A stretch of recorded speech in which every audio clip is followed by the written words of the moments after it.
Order number 7, statements. Senator Kaunti ya Mombasa.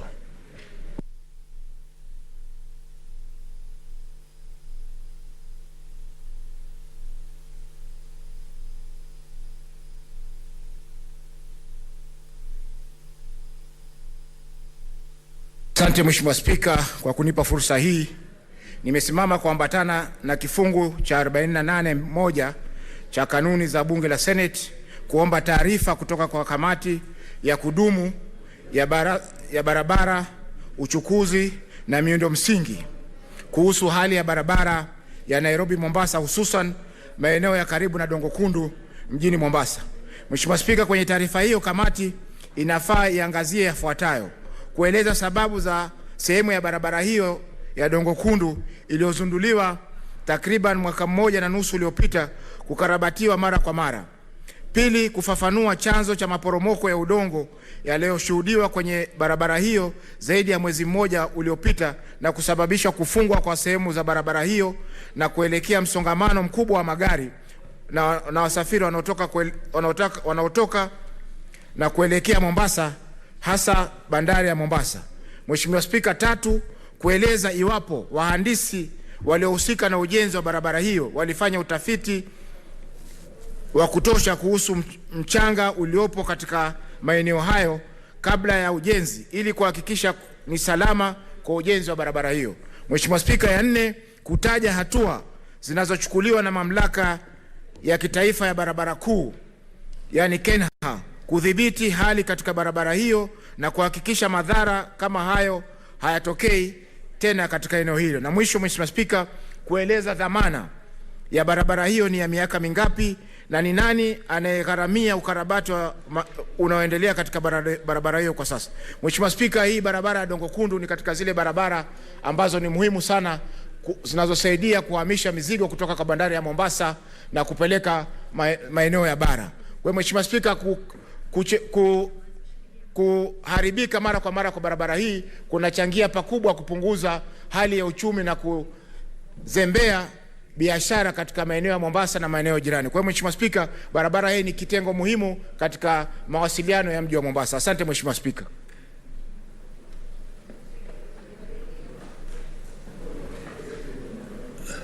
Senator Argura, I don't see you had a communication. Where is Senator Argura? Oh, okay. Thank you, Mr. Speaker. Mr. Speaker, of late there have been a lot of construction or infrastructure works around Mombasa, and it's very worrying. If the latest road or section to be constructed is already failing, it's very worrying. So mine is to add that maybe when the chairman is bringing that report, we need to know very clearly how the section was constructed, because whenever a road is completed, normally they have very clear as-built drawings and all that. So we need to know that also, so that we know where the problem is. Okay. We have a communication. Honorable Senators, this is a communication. This communication relates to the county government cash disbursement schedule for the financial year 2020-2021. The Honorable Senators, Section 17(6) of the Public Procurement Management Act states that at the beginning of every month and not later than the 5th day from the commencement of the month, the National Treasury shall disburse monies to the county government for the expenditure of the following month. Paragraph 7 of the same section further states that the disbursement shall be done in accordance with a schedule prepared by the National Treasury in consultation with the Intergovernmental Budget and Economic Council, with the approval of the Senate and published in the Gazette as approved, not later than the 30th May in every year. Honorable Senators will note that this year the aforementioned legal timelines has not been met owing to consultations, debate, and eventual approval of the third basis for revenue allocation among the county governments. This approval paved way for the consideration of the county allocation of revenue bill for financial year 2020-2021 by the Senate and the National Assembly. which bill was approved by both houses of Parliament on 29 September 2020 and on 6 October 2020 respectively.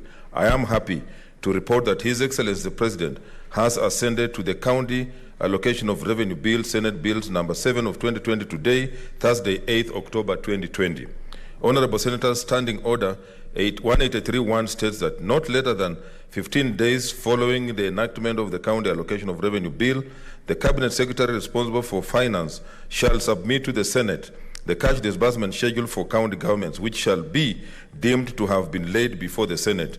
This document has been laid on the table of the Senate a few minutes ago by the Senate Majority Leader. Standing Order 1832 mandates the Standing Committee on Finance Budget to consider the cash disbursement schedule and to table a report containing its recommendations within 7 days. Owing to the urgency of this matter, which has an impact on the normal operations of county governments, I am aware that the Standing Committee on Finance and Budget is working hard to table the report and to give notice of motion for adoption of the committee's report in the course of this afternoon's sitting. Honorable Senators, pursuant to Standing Order 1833, the approval of the Senate of the motion on the report of the Standing Committee on Finance and Budget on the cash disbursement schedule shall constitute the resolution of the Senate on the same, which in any event must be made not later than 14 days after the tabling of the cash disbursement schedule. I thank you. Senator Wetangula, you wanted to comment on a statement, eh? Okay.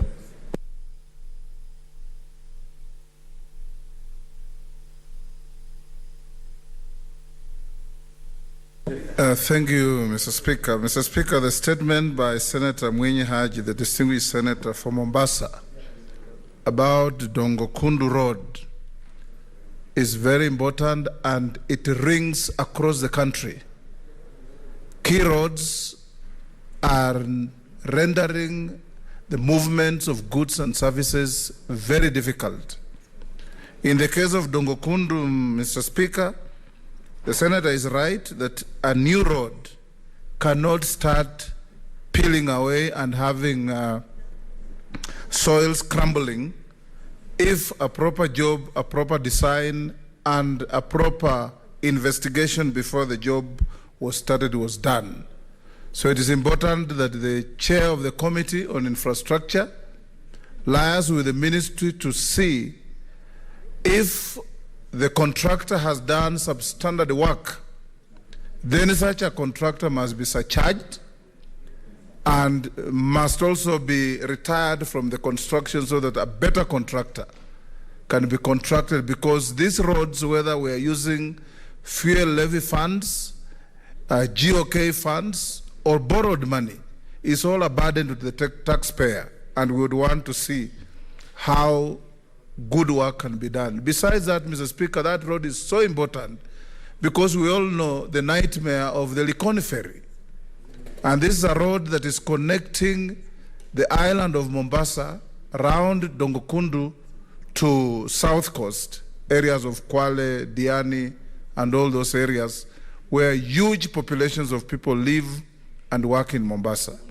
In addition to this, Mr. Speaker, I also want to draw the attention of the committee chair to the poor state of road service between Malaba International Border and the Port of Mombasa. As at last weekend, Mr. Speaker, the queue of trucks from Malaba border, which I've previously visited with, among others, the senator for Marsabit, when we had a problem. The queue last weekend, Mr. Speaker, was extending 65 kilometers from the border all the way past Webuye, past Luandeti, towards Tarbo. And this is undermining business. If Uganda is Kenya's #1 trading partner, Mr. Speaker, it defeats logic for the government of the Republic of Kenya not to ensure that goods and services to a country that is your #1 trading partner move seamlessly. And this also is the case with Busia, where my brother Amos Wako comes from. Last weekend, the queues were from Busia town up to Bumala. And in Bungoma, it is from Malaba up to Tarbo. This is unacceptable, Mr. Speaker.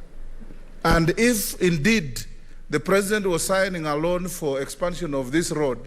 We want to see the road expanded all the way to a dual carriage from Mombasa through Nairobi, through Nakuru, Eldoret, Webuye, Malaba, into Uganda.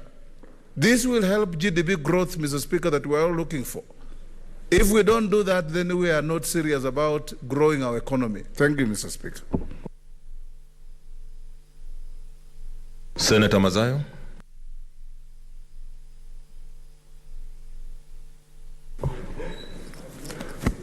Asante Bwana Spika.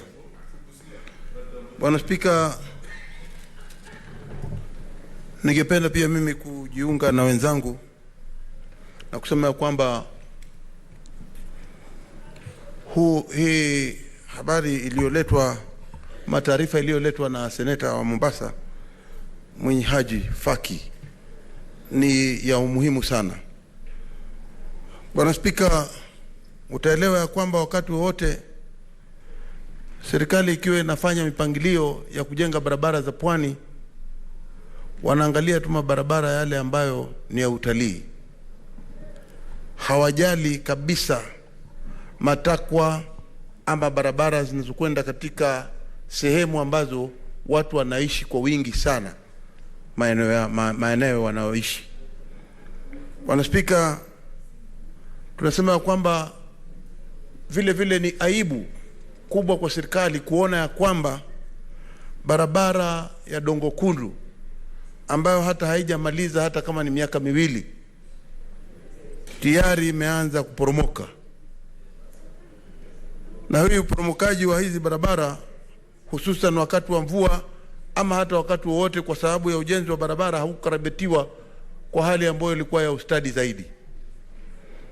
Bwana Spika, utaona ya kwamba maeneo ya Diani, maeneo ya South Coast, upande wa Mombasa kumejaa watu wengi sana, na kunatakana kuwe na uangalifu muhimu zaidi kuona ya kwamba barabara zile zote ambazo watu wanapitia ama zinazopitisha mizigo inaokwenda haswa katika port ni barabara ambayo usalama umeimarishwa kisawasawa. Bwana Spika, nikisema namna hii ni kwa sababu tumeona ajali nyingi sana zikitokea pia katika barabara ya kutoka Mombasa kuenda Malindi. Ni barabara haijakarabatiwa kwa miaka zaidi ya 10. Hivi sasa tumeona hivi karibuni walikuja mpaka Mtwapa wakaanza kubomoa, wakabomboa pande zote mbili wakisema kwamba barabara zitatengenezwa. Hatimaye Bwana Spika, tunaona kwamba mpaka hivi sasa hakuna barabara yoyote ambayo wameanza kuijenga, bali ni kumwaga mchanga, kumwaga sijui seruji ama kumwaga vitu gani.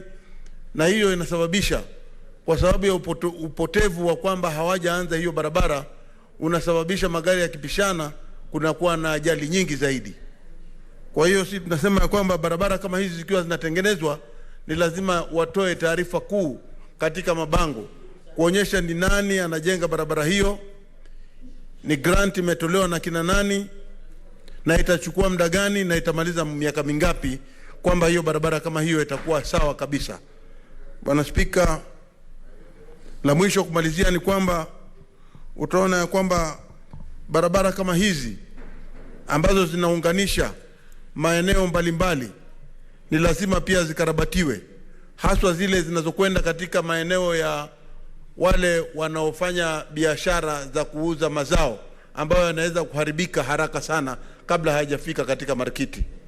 Ndio tunasema ya kwamba kunao uangalifu, hii kamati ambayo itaangalia jambo kama hili iweze kuzingatia vitu kama hivyo, maeneo ambayo yako na watu na kule ambao kuna mazao, na sehemu kama hizi ambazo hivi sasa Bwana Spika zinahitajika kama sehemu za Dongo Kundu. Nikiwa naweza kusupport hii statement ya ndugu yangu Mwenye Haji Faki. Asante Bwana Spika. Senator Halaka Abshiro. Thank you, Mr. Speaker. Mr. Speaker, I rise to support the statement by a Senator from Mombasa, Senator Faki. Mr. Speaker, Infrastructure is the bedrock of competitiveness for us in East African region, and the most important infrastructure from the port to Busia border is actually the Northern Corridor transit road.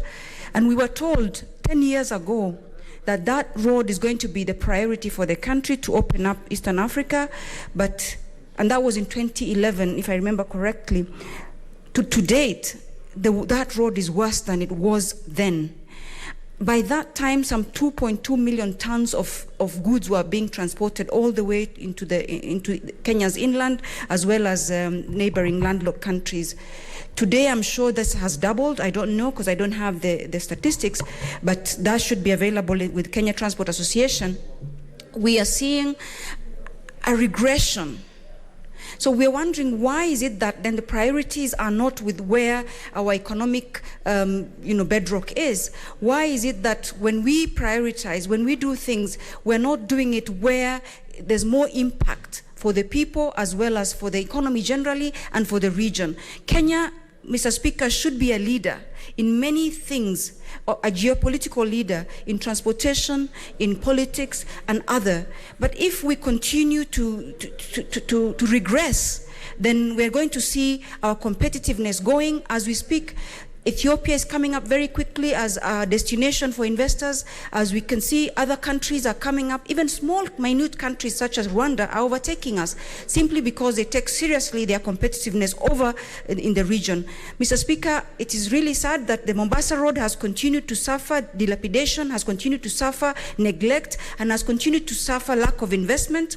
And as we were doing the revenue, when we talk about investments where it matters most, these are the kinds of critical infrastructure that we are talking about. Mr. Speaker, I know this statement is under 47.1, but it's probably very important, and I would really urge you to actually give it to the committee to go into it and look at all critical infrastructure for this country and what is happening to it. Were these infrastructure projects just white elephants as put by one of our committees, criminal enterprise? Or is it that we are serious about competitiveness of Kenya in the region, Mr. Speaker?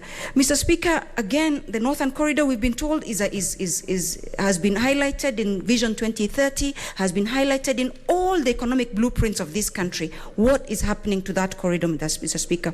A road of about 900 kilometers that should be taking about 12 hours is taking a total of almost 4-5 days, Mr. Speaker, as you're told by the Bungoma senator, who has highlighted the long line of truckers that have continued to waste time, and even especially during this corona period, exposed our truckers to a lot of disease and inconvenience, Mr. Speaker. Mr. Speaker, we were told about critical infrastructure in Vision 2030. One of them is actually the Isiolo Airport. It is, quote unquote, classified as international airport. Mr. Speaker, it's 1.4 kilometers. It is too short. It is cracked. I put a question to the same committee. Up to today, I have not got a satisfactory answer to the state of the international airport. That is not an international airport. It is just international by signage. A critical infrastructure cannot be international because the signpost says so. Right now, not even a Dash 8 can land. There are no cargo facilities. So we are looking at all this Vision 2030 critical infrastructure that was promised, which is all becoming really white elephants, and the priority is really upside down. So, Mr. Speaker, I support, and that, in fact, it should not just be the senator of Mombasa that should be crying. The entire corridor, the Northern Corridor, should be crying. Everybody along that line should be up in arms, and this committee, I would really urge that you assign to them so they tell us what is the status of all the critical infrastructure for the competitiveness of this country. I thank you, Mr. Speaker, and I support. Senator Wambua.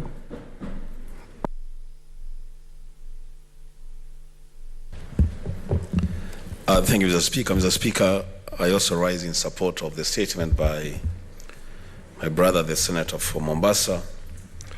Mr. Speaker, I sit in the Roads Committee, and I happen to have visited the said road a year ago, It's appalling, Mr. Speaker, to hear that less than 2 years after billions of shillings were sunk onto this piece of infrastructure, it's already cracking. There are landslides that are blocking sections of the road. The Speaker, then that brings to question the level of feasibility study that went into the establishment of this road, this section of the road.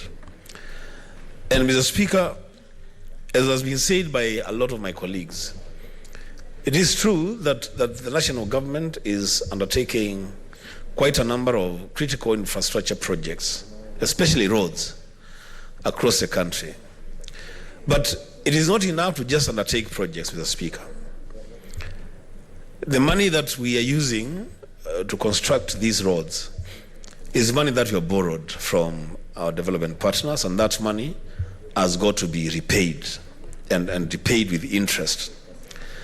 It would only serve us and serve posterity better, Mr. Speaker, if proper feasibility studies are carried out, proper works are carried out, Mr. Speaker, so we get value for the money that we are borrowing to undertake these projects. Mr. Speaker, I also have a section of these critical infrastructure projects in my county, Kitui, which actually begins from Makueni. The road from Makueni to Kitui, through Motomo, Ikoda. Mr. Speaker, whereas we may not have problems with cracks and those other issues relating to the quality of works, the Speaker, is very appalling that the project is almost complete and not a single person along that road has been compensated for land that has been acquired by government to construct that road. The Speaker, I think we should get to a point as a Senate and as representatives of the people to say that before any of these projects begin, there must be a demonstration that the contractors and the government agencies that are taking these roads have money and capacity to compensate people for land that is acquired to construct these roads. The Speaker, it's a bad thing. It's actually inhuman that you would come and take somebody's piece of land to construct road for public utility, and you tell them to relocate to another place. You don't give them money. Human beings are not birds. They can't take refuge on trees. I mean, they have to be compensated for the land that has been taken to construct these roads. Mr. Speaker, I support that the statement, and when it comes to the committee, we will deal with it. I thank you, Mr. Speaker. Senator Kasanga.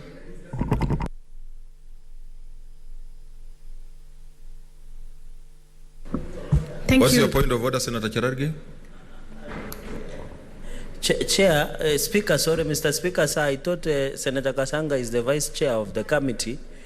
You could have given us indulgence so that she can just write notes, because she will come and later maybe I make a comment. How did you know I was going to give you a chance to talk? Oh, she may be on behalf of others, she may be the final one. Okay, let her talk then now. Then Cherargei will close that. Thank you, Mr. Speaker. Actually, I want to thank Senator Faki for that statement, and I just want to let the House know that we do have a problem when it comes to environmental degradation, where our national infrastructural projects are concerned. And in fact, now that it is coming to the committee, one of the questions that we must ask is, now that we know that NEMA has a problem with monitoring of infrastructure projects because of budget cuts, then the Ministry of Transport needs to tell us how they protect the environment in the course of the works of the degradation, the works of the infrastructure projects. In fact, we do have a petition in the Lands Committee where infrastructure projects in Kajiado are causing siltation in Lake Magadi. So this is the same case that we are seeing, and that we are aware that NEMA is not able to conduct their usual progress checking and monitoring because of budgets. Thank you so much. Senator Cherargei, briefly, then finally Kabaka. Thank you, Mr. Speaker, sir. I want to support Senator Faki for bringing this statement. I think one of the campaign issues of the Jubilee government has been the issue of infrastructure.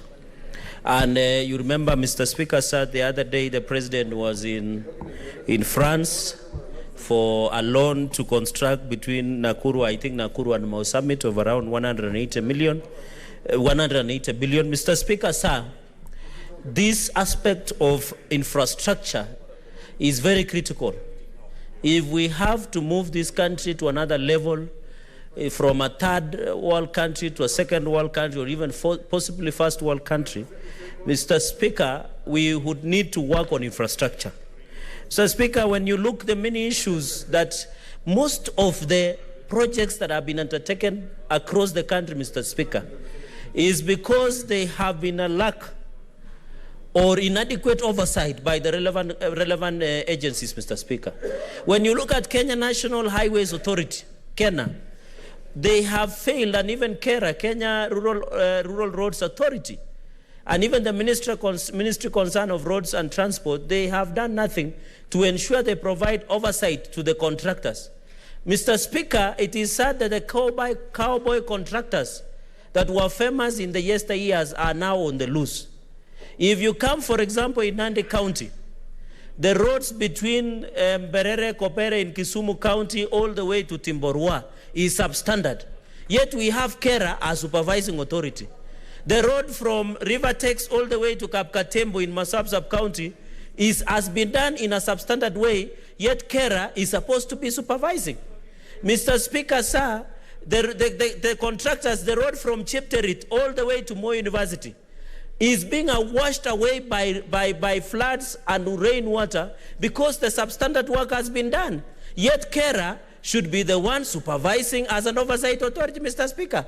Mr. Speaker, the contractors, Nandi Hills in Maki, when you look at Chemuswa, Danger, all roads have not been done, or they have been poorly done in a Mitumba way. Yet we have KERA, which is supposed to be an oversight authority, Mr. Speaker, sir. Mr. Speaker, sir, when you look at the road like Eldoret, Mosoriat, Kapsabet, Chavakali, or Kopere, those roads need to be expanded, Mr. Speaker. Yet the KENA, which is Kenya National Highway Authority, Mr. Speaker, have not been in a position... Let's consult in low tones. Let's consult in low tones. Mr. Speaker, I don't know why there is excitement today in the House, maybe because of expected recess. Mr. Speaker, when you look at the road like Eldoret, Kapsabet, Chavakali, which connects Rift Valley and Western Kenya, and also connects Rift Valley and Luo Nyanza, Mr. Speaker, the road under a performance-based contract, the contractor has been doing substandard work chronically for the last so many years, Mr. Speaker. Yet the supervising authority by the name called KENA has been sleeping on the job, Mr. Speaker. Mr. Speaker, I request, and I'm happy that I see Vice Chair of Roads here, Senator Kasanga, should do an audit and call to order KENA and KERA for the lack of supervision and oversight of the road infrastructure that we have in this country, Mr. Speaker. Mr. Speaker, we look forward, even, and I agree that KERA have done some little job in terms of through roads maintenance levy, through the CDF and many others. KENA are not maintaining their roads, Mr. Speaker. They are not doing their job. We need, and I want to request the Vice Chair of the Roads Committee, Senator Kasanga, that she must, and also the Chair, Senator Wamatangi, they must tell this House, apart from the one raised in Mombasa County, we must get an audit of all the infrastructure. And I request that KERA and KENA must be restructured or be disbanded because they are not doing their work of supervising government projects. They are not supervising contractors. Mr. Speaker, I thank you very much. Thank you very much, Mr. Speaker. Finally, on that statement, Senator Kabaka, then we move to the next statement. Thank you, Mr. Speaker, for giving me this opportunity also to hear my view. It's amazing the way things are done in Africa. Mr. Speaker, I'm sure all the senators here have traveled in foreign countries, and we've seen the kind of the standards of the roads, we travel by. You find that in those countries, roads outlive the society or maybe the current populations, in that some even go up to over 100 years, 200 years. But in Africa, the way things are done, everything is lopsided. Mr. Speaker, if you look at the contracts of the roads, the way they are, you realize that there are clauses, and those in lingo profession, they will tell you there is what we call in the law of the tort of negligence against the independent contractors. Independent contractors have a duty of care towards the clients and even the citizens of the country where they are given the contracts. And therefore, I would also apportion the big blame to the Kenyan engineers, especially engineers, civil engineers, structural engineers and mechanical engineers who issue certificates or rather certification to completions of these roads. If indeed, like the senator from Mombasa said, that Ndogokundu Road has exhibited some cracks and potholes and all that attribute. Therefore, it means the negligence is there. In law of the tort, again, for those who are lawyers here, there is what we call the doctrine of res ipsa loquitur, which means a thing speaks for itself. In that kind of negligence, one does not need to prove the defects that it is. And therefore, I'm saying, so that in future, it's not enough to band or disband the Kenya or those bodies. We need them. But I think it's the high time we amend the penal code so that we prefer criminal liabilities against the errant professional engineers and associated professionals. That way, they will not only be surcharged, Mr. Speaker, but they'll also face a stringent or steep penalty of even 50 years and above. This is very serious, where the taxpayers' billions of shillings have been spent to put up these roads, and then you hear again the government has to revisit the same. It's very interesting. As I see it, it's very interesting that in Machakos, there are even those projects, the road, 3 roads, very key roads, which were started by the government, the Jubilee government. A road like Ekalakala to Matu has stalled. The road from Donyosambuk to Tala, Tala, Donyosambuk to Thika Road has also stalled. And lastly, there is so-called Kadian Lower Kaewa Road has also stalled. What is the problem?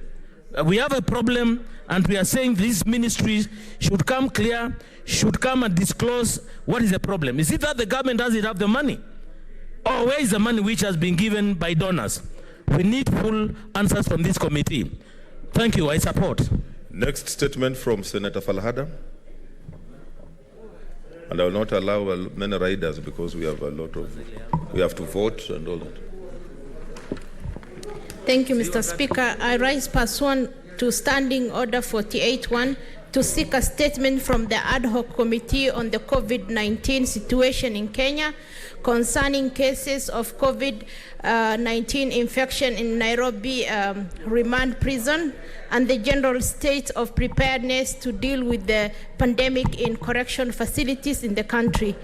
In the statement, the committee should state the measures put in place by the government to isolate and treat prisoners infected with COVID-19 at Nairobi Remand Prison, elucidate on the measures deployed by the prison authorities to ensure safety of prisoners in all prisons across the country, particularly against the infections by COVID-19, explain the measures taken by the government to prevent gross management failures, negligence, and leadership voids that could lead to infections and death rising from preventable disease within correctional facilities in the country, including COVID-19, and explain whether adequate medical personnel have been deployed across all prisons to aid in combating the spread of COVID-19 in the correctional facilities. Thank you, Mr. Speaker. Senator Ochila yako, then Naomi wako. Thank you, Mr. Speaker. Mr. Speaker, want to support this statement and ask the committee responsible for the response, that is the COVID committee, whose chairperson is seated next to me. When you are condemned to prison, and many Kenyans who are corrupt are headed there. When you are condemned to prison, you are not condemned to die. Now, Mr. Speaker, this committee should also tell us what plans are there on how to treat, people who are confined for offenses that do not necessarily require incarceration, people who are remandees and are there just because they cannot raise bail, because prison is done at a cost to the taxpayers. It is a place where we ought to be rehabilitated and given a second chance in life. It is not a place where we are dehumanized and where we are made to suffer and face death at the cost of being neglected and forgotten. So, Mr. Speaker, it is important, as we talk about the rights of many Kenyans, we should also talk about the rights of the voiceless who are in prison. And being in prison, many people are in prison inside and outside, but it does not mean that they should be condemned to die and they should be forgotten. So, Mr. Speaker, that aspect of response would be very necessary so that we are mindful of the marginalized, the imprisoned, they are forgotten. Remember, in the Bible it is said, "You did not visit me when I was in prison." Let us use this Senate to visit the prisoners. Thank you.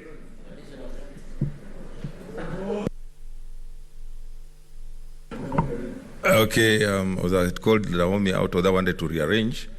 We'll come back, just bear with us, so that I call the chair of the committee to lay the report and give notice of motion. Don't worry, Senator Dulo, we'll come back, because this is also very, very important. Chair.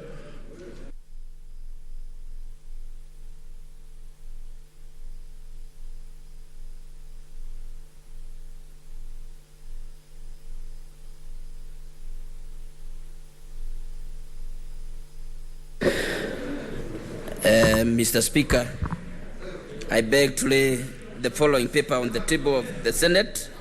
Thursday, 8th October 2020. Report of the Standing Committee or Committee on Finance and Budget on the County Government Cash Disbursement Schedule for Financial Year 2020-2021.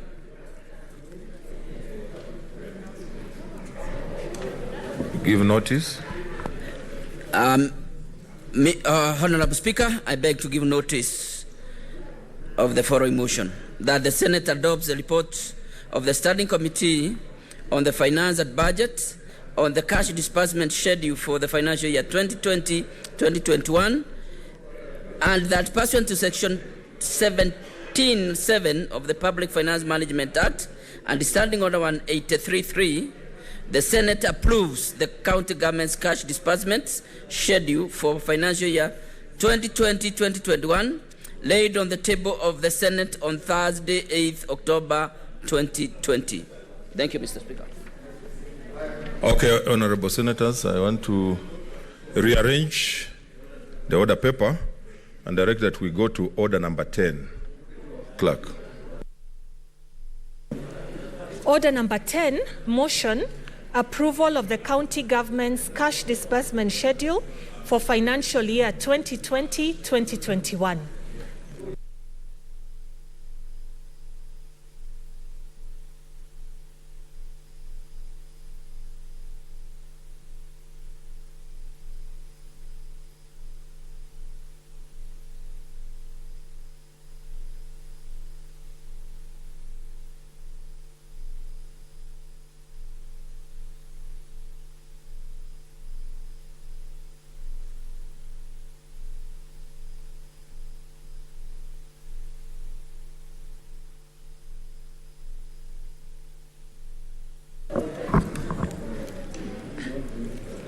Honorable Speaker, I beg to move the following motion: that the Senate adopts the report of the Standing Committee on Finance and Budget on the cash disbursement schedule for the financial year 2020-2021, and that pursuant to Section 17.7 of the Public Management Act and standing under 183.3, the Senate approves the county government's cash disbursement schedule for the financial year 2020-2021, laying on the table of the Senate on Thursday, 8th October 2020. Mr. Speaker, this is our duty and it's our cardinal duty that once we have the color, then we must also be able to pass the disbursement schedule. And Mr. Speaker, because we have debated and I know the counties are waiting for the monies to get to them so that they can be able to utilize the monies to offer services to Kenyans. We wouldn't want, Mr. Speaker, to spend a lot of time, but Mr. Speaker, one of the things that the committee did was to make a few recommendations, and Mr. Speaker, if you allow, I will just read the recommendations of the committee while we are doing the report. The committee, after making some observation, did make the following recommendations, Mr. Speaker: that the county government cash disbursement schedule be approved as tabled on 8th October 2020, that the National Treasury should transfer equitable share to the counties without undue delay and without deductions as per Article 219 of the Constitution, and submit quarterly reports on the transfers to the Senate, Mr. Speaker. The National Treasury should transfer Kenya shillings 79 billion 125 million, the total funds meant for the first quarter of the financial year 2020-2021, within 7 days after the approval of the cash disbursement schedule. Mr. Speaker, finally, the recommendation the committee made was that, pursuant to Article 225 of the Constitution, the county government should expeditiously prepare and adopt annual budgets and appropriation bill to ensure service delivery is smoothly continued. Mr. Speaker, as I conclude, in the interest of time, I want to make the following acknowledgements. And Mr. Speaker, I will start by acknowledging that the National Treasury, that they did their duty, and in hours they were able to give us the cash disbursement schedule once the act was signed, Mr. Speaker. The committee thanks the Office of the Speaker and Clerk of the Senate for the support extended to the committee in execution of its mandate. Appreciation also goes to members of the committee for their patience, sacrifice, commitment to complete their assigned task within the stipulated time, and especially those who keep time, like Millicent Omanga and Senator Faria.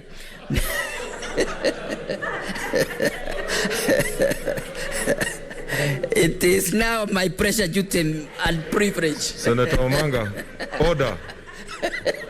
Senator Omanga, what are these rituals you are performing in the House? It is now my present duty and privilege on behalf of the Standing Committee on Finance and Budget to present to the Senate this report of the committee on the county government cash disbursement schedule for the financial year 2020-21.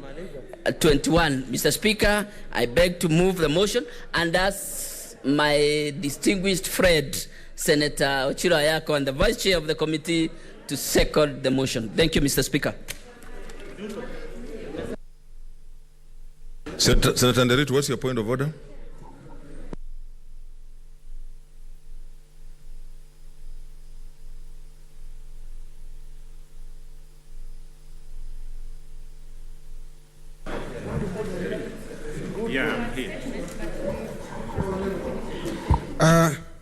Bwana Spika, nashukuru kwa kunipa fursa hii. Niulize tu hoja ya nidhamu hata japokuwa amemaliza.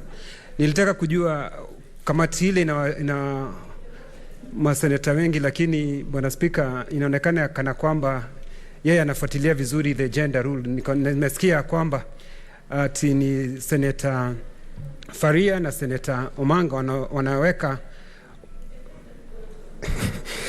ni Senator Omanga na Senator Faria ambao wanafuatilia muda vizuri. Kwa hivyo inaonekana kana kwamba wale wengine wamezembea katika kazi yao, na ndio tulikuwa na jukumu kubwa kupitisha hii formula, Bwana Spika. Hoja yako ya nidhamu ni gani? Hoja yangu ni kusema ya kwamba pengine sababu yetu kukuwa na shida kubwa kupitisha mswada huu ni kwa sababu wengine wamezembea katika kazi yao. Hakuna mtu amezembea. Huo Ochila yako proceed. Thank you, Mr. Speaker. Out of order, Senator Laikipia. Thank you, Mr. Speaker. Mr. Speaker, I rise to second this report and urge the House to approve it without much ado. Mr. Speaker, I just want to make two remarks and allow the House to conclude this matter. One is to thank you for today for adjusting the order paper and allow this report to be considered as a matter of priority, and to also thank our colleagues who are available today to vote and approve it. Now, secondly, Mr. Speaker, out there the governors have been threatening to close the counties. They have been saying that there is no money. So as a House, let us say, let there be money so that they use it, but they must use it well so that we do not have issues when it comes to oversighting the use of that money. Since this matter has been debated by all of us, we have pulled and pushed one another over it. I believe its passage will unite us and will also unite the Senate and unite the nation. And as we utilize it, let it be of benefit to all of us in Kenya. I beg to second. Thank you, Mr. Speaker. The senators, I want to propose a question, but I will also, like we have done in the past, request that after that we shall vote. Then those, because there are committees that are traveling to Mombasa, we shall vote. Then those who want to make comments on this will make after. I now propose a question, which is that the Senate adopts the report of the Standing Committee on Finance and Budget on the cash disbursement schedule for financial year 2020-2021, and that pursuant to Section 17(7) of the Public Finance Management Act and Standing Order 183.3, the Senate approves the county government's cash disbursement schedule for financial year 2020-2021 laid on the table of the Senate on Thursday, 8th October 2020. Yeah. The bell. Yeah, we vote. Yeah, we'll vote. Okay, 2 minutes. Let the bell ring for 2 minutes so that the whips can mobilize.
Can we have the tellers? Senator Cherargei and yes or no? Okay, so Cherargei, no. Okay, order, senators. I now put the question, which is that order. I now put the question, which is that the Senate adopts the report of the Standing Committee on Finance and Budget on the cash disbursement schedule for financial year 2020-2021, and that pursuant to Section 17.7 of the Public Finance Management Act and Standing Order 183.3, the Senate approves the county government cash disbursement schedule for financial year 2020-2021 laid on the table of the Senate on Thursday, 8th October 2020.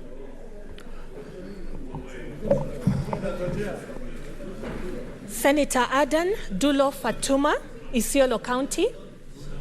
I vote yes. Senator Ali Abdullahi Ibrahim, Wajir County. My county has not passed the budget, so... Okay, I vote yes. Senator Boy Issa Juma, Kwale County. I vote yes. Senator Cherarke Samson Kiprotich, Nandi County. I vote yes. Senator Cheriot Aaron Kipkirui, Kericho County. I vote yes. Senator Haji Mohammed Yusuf, Garissa County. On behalf of my delegation, I vote yes. Senator Harbura Godana, Marsabit County. Mr. Speaker, sir, I vote yes. Senator Imana Malachi Charles Ekal, Turkana County. Senator Kabaka Boniface Mutinda, Machakos County. Mr. Speaker, I vote yes. Senator Kajwang Moses Otieno, Homa Bay County. I vote yes. Senator Kamar Margaret Jepkoech, Wasingishu County. I vote yes. Senator Kangata Irongo, Muranga County. Yes. Senator Haniri George, Vihiga County.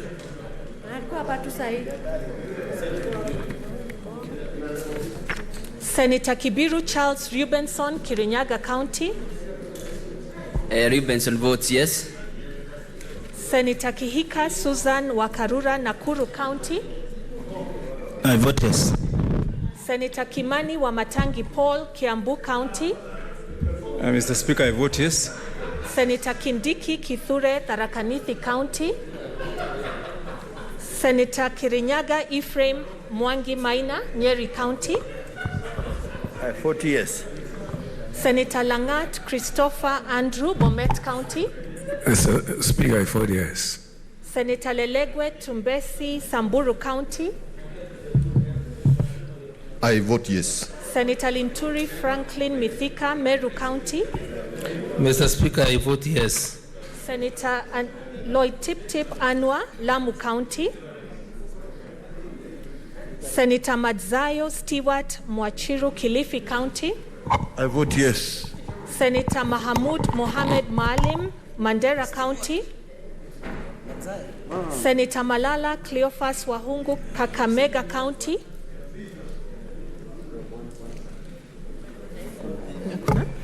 Senator Mbito Michael Malinga, Trans Nzoia County. Senator Mbogo George Ochilo Ayako, Migori County. I vote yes. Senator Mogeni Eric Okongo, Nyamira County. Senator Moi Gideon Kipsielei Towet, Baringo County. Senator Mpaye Philip Salau, Kajiado County. Senator Murkomen Onesimus Kipchumba, Elgeyo Marakwet County. Senator Mutula Kilonzo Jr., Makueni County. I vote yes. Senator Mwangi Paul Githiomi, Nyandarua County. I vote yes. Senator Mwaruma Jones Mwashushe, Taita Taveta County. No, we are done the committee. I vote yes. Senator Mwinyi Haji Mohamed Faki, Mombasa County. I vote yes. Senator Ndiritu John Kinywa, Laikipia County. I vote yes. Senator Ndwiga Peter Njeru, Embu County. Senator Olekina Ledama, Narok County. I vote yes. Senator Ongeri Samson Kegengo, Kisii County. Senator Orengo James, Siaya County. Senator Outa Frederick Otieno, Kisumu County.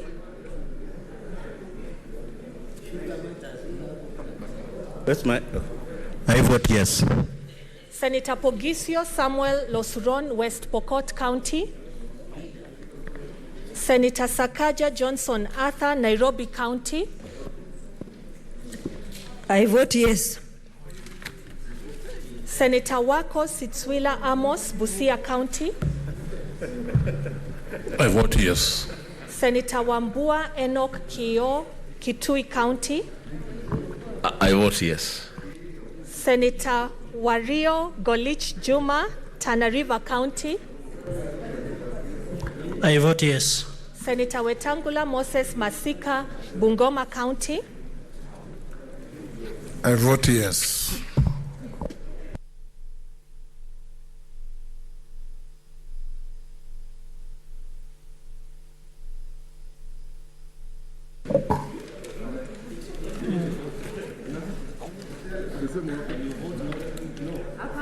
Senator Mahamud Mohamed Malim, Mandera County.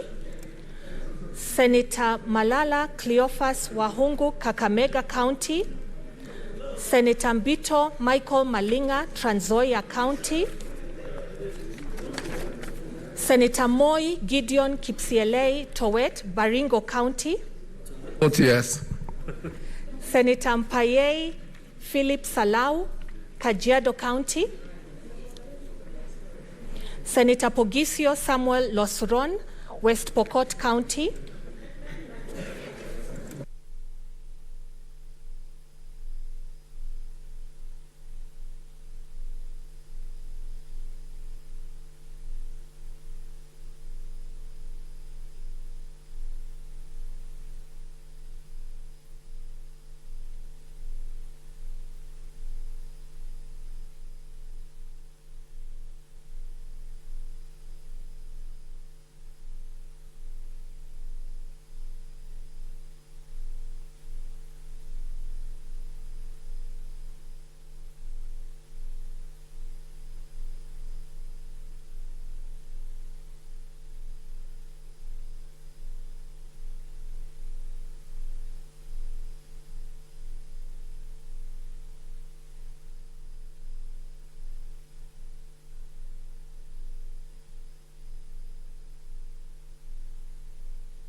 Okay, order, senators. It should be done in 10 minutes, the voting, so take your seats.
Okay, order, senators. Take your seats.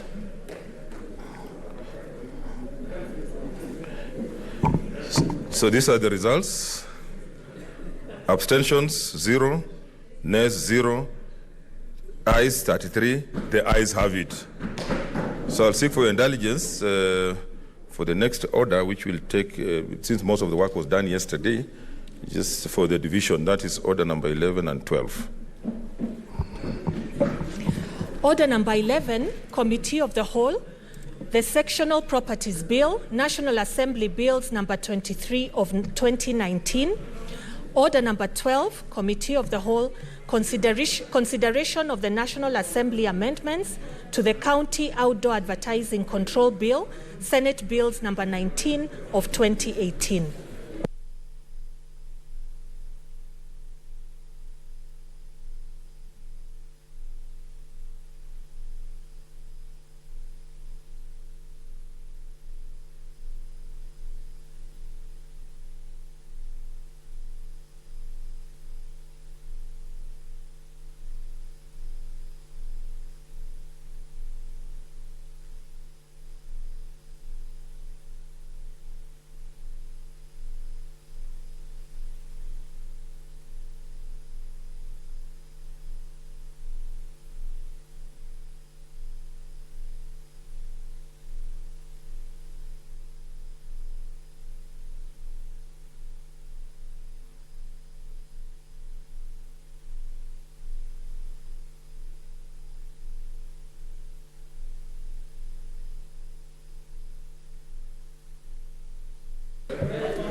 Order, honorable senators. Honorable senators, don't move out. We are considering two bills, and we will start with sectional properties bill, National Assembly Bill number 23 of 2019. We are going to put the two questions. We are going to put two questions. So senators will vote on two questions. Honorable senators, order. Honorable senators, order. Honorable senators. Senators, you are going to vote on two questions. Two questions on this bill. On this bill. That is the Sectional Properties Bill, National Assembly's Bill number 23 of 2019. I will now just confirm from the whips whether we have the numbers so that we can proceed. Let's just proceed. Okay. Then put the question. This is the question. I put the question that clause. I put the question that clause 12 be amended as proposed, and I put the question that all that. Honorable senators, order. Honorable senators, I put the question, which is that clauses with amendments. I put the question that clause 12 be amended as proposed.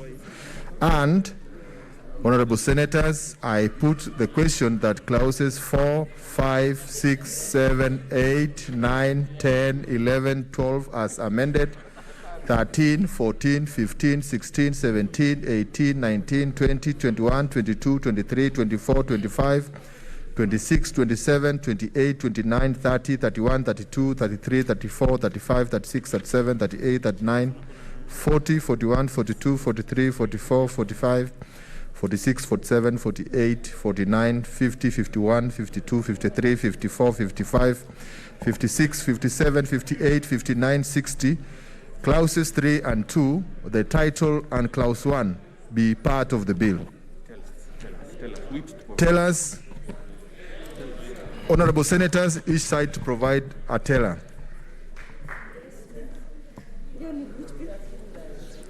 It is sector. You are the eyes. Honorable senators, don't move out. We are voting on these two bills. Ask the whips to confirm whether you have the numbers. Whips, kindly confirm whether we have the numbers. Yeah, okay. Okay. We proceed. Honorable senators. Senator Adan Dulo Fatuma, Isiolo County.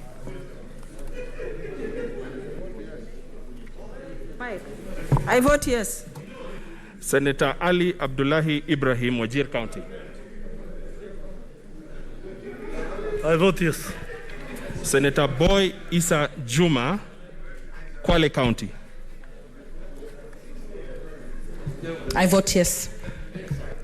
Senator Samson Cherokee, Nandi County.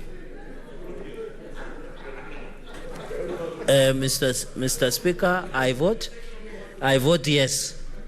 Senator Aaron Cheriot, Kericho County. Senator Haji Mohamed Yusuf, Garissa County.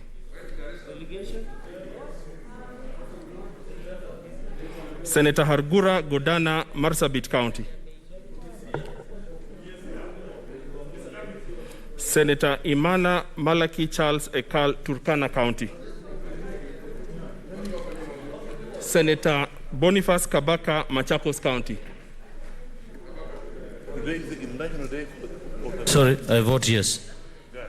Senator Kajwang Moses, Homa Bay County. I vote yes.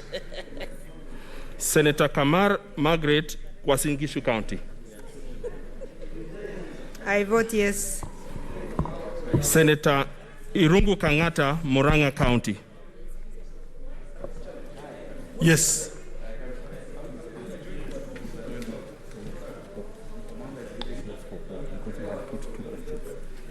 Honorable Senators, kindly, when you are voting, vote for both clauses, because we did put two questions.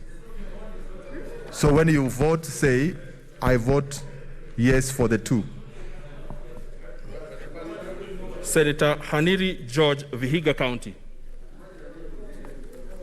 Senator Kibiru Charles Robertson, Kirinyaga County.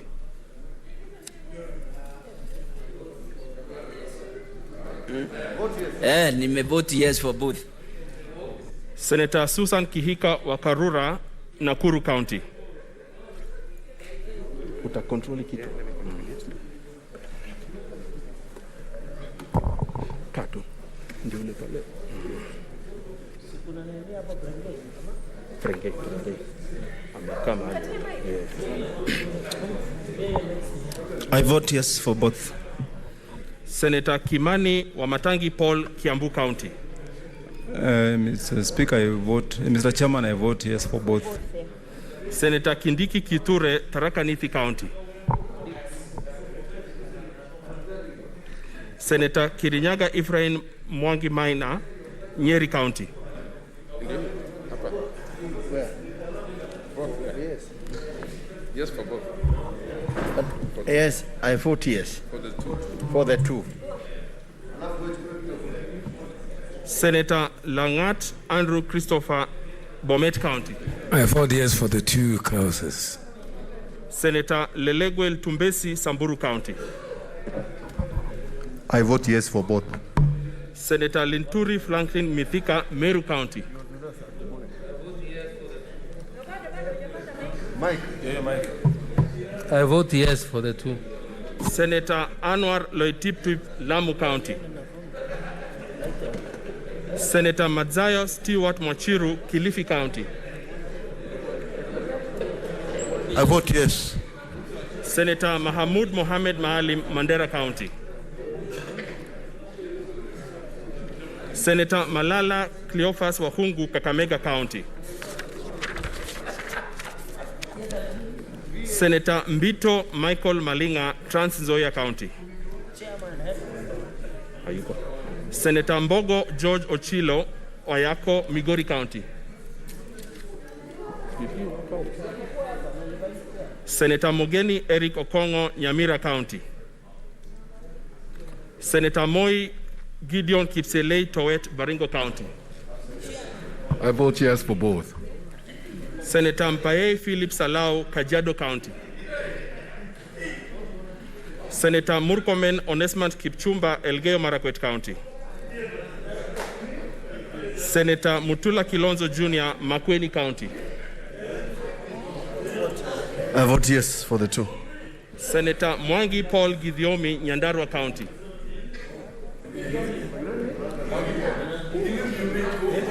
Yes for both. I vote yes for the two. Senator Mwaruma Jones Mwashushe, Taita Taveta County. I vote yes for the two. Senator Munyihaji Mohamed Faki, Mombasa County. I vote yes for the two amendments. Senator Nderitu John Kinywa, Laikipia County. I vote yes for the two. Senator Ndwiga Peter Njeru, Embu County. Senator I vote yes for the two. Senator Olekina Ledama, Narok County.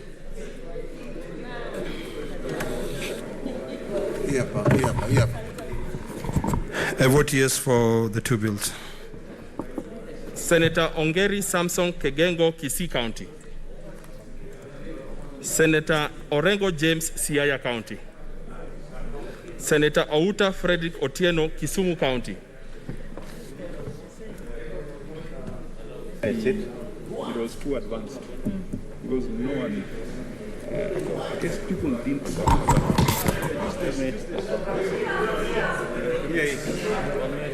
I vote yes for the two. Senator Pogisio Samuel Lusuron, West Pokot County.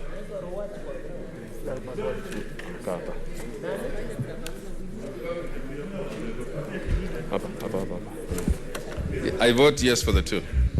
Senator Sakaja Arthur Johnson Arthur, Nairobi County.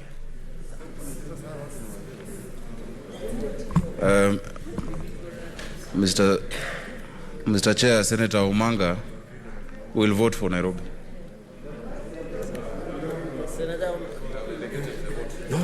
No. It's out of order. He's out of order. You're voting for Nairobi? He's out of order. You are out of order. Order, honorables. You are out of order. Vote. Delegation of Nairobi will vote yes. Order, honorable senators. Mr. Speaker, Proceed, I can delegate my vote, but I vote yes for both. But I can delegate to any in my delegation. Senator Wako Amos Sitswila, Busia County.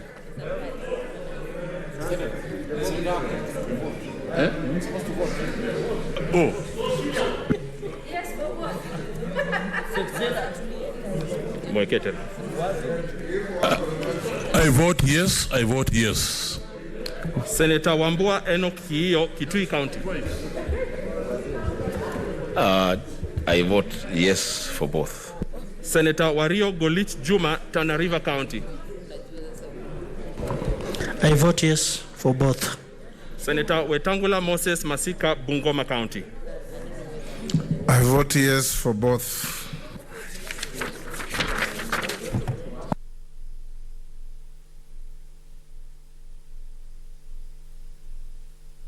Let me redo the one that we didn't call. Senator Haji Mohammed Yusuf, Garissa County. Senator Hargura Godana, Marsabit County.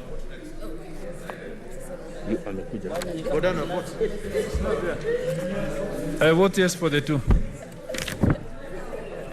Senator Mohammed Maalim Mohammed, Mandera County. Senator Malala Cleophas Wahungu, Kakamega County. Senator Michael Mbito Malinga, Trans Nzoia County. Senator Mbogo Ochilo Ayako, Migori County. Senator Mogeni Eric Okongo, Nyamira County. Senator Mpaei Philip Salau, Kajiado County. Senator Ongeri Samson Kegengo, Kisii County. Senator Orengo James, Siaya County.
Order, honorable senators. Senators, do not leave.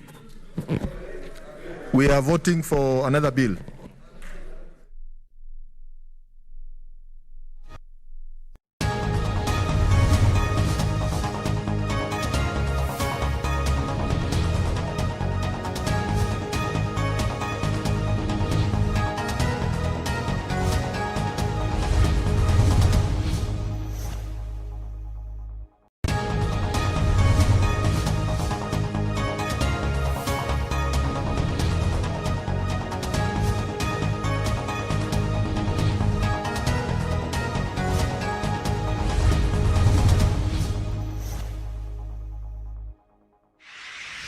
The affirmative or in the negative, those bills end there with the only proviso that they can be brought after 6 months.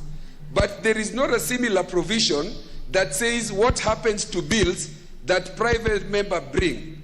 When I bring a bill and the committee decides in the negative, it is not known whether a report has been written, that report has not been brought into the House, and therefore the House has not made a decision either in the affirmative or the negative.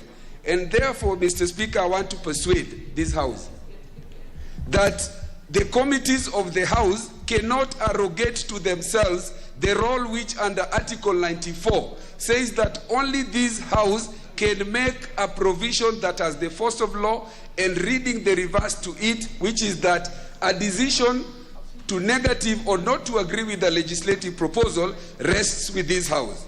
And my proposition or hypothesis of this, therefore, would be that all reports, including those that the committees disagree with, they must come before the plenary so that the plenary decides whether that legislative proposal should die or should not die. And I'm saying this conscious of the powers of the Speaker under the standing orders in relation to what are called money bills and other provisions, administrative provisions that the Speaker exercises. Mr. Speaker, I also wanted to pose this question: what is House business? And it is a hypothetical question. House business, in my view, is the business of the House as contemplated under Article 95. And the standing orders also contemplate that that business may be government business, it may be those originated by the majority leader or the chairs of committees, but it also involves business that is originated by members. Whereas we are allowed to do questions, we are allowed to do statements, there is very little room that has been left for members to originate bills which come to this House. And I'm not saying this so that members come up with bill and then end up taking the role of government.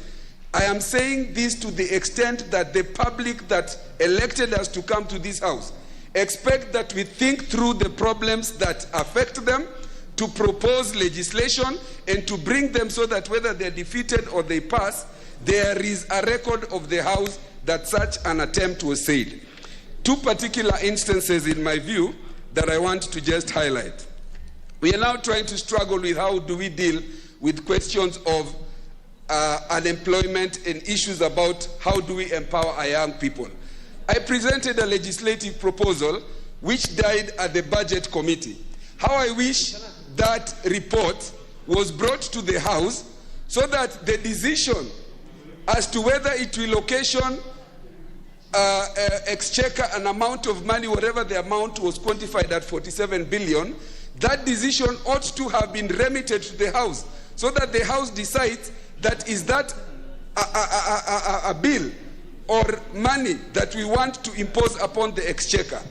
It was a bill that was going to empower the young people to put fund 5% of the revenue. Sorry, Honorable Luoch, you are giving us the substance. I thought you were raising the issues about. I will restrict myself. Thank you very much. You know, like that one, I was going to tell you, maybe you are even wrong to say that the House should.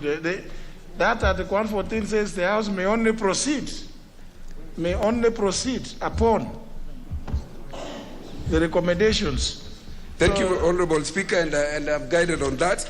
And so, Honorable Speaker, in light of the very many bills that are stuck at the committees, I really want to urge that you give us directions and a ruling on how we can unlock or unclog or give space to members of parliament so that pieces of proposed legislation may find themselves in the House, and a report, even when a committee disagrees with it, so long as it was committed to the committee, ought to find itself in the House, and the House makes a decision either in the affirmative or in the negative. I thank you very much, Honorable Speaker, and I did deliver a letter requesting for that ruling with more details, dated the 6th of October 2010, and I want to repeat, thank you, Honorable Majority Leader, because at least we are seeing light. There are few private member bills are coming, and we hope that this door may be opened more. Thank you. Well, Honorable Oluoch, I don't, members, don't bother addressing me more on this.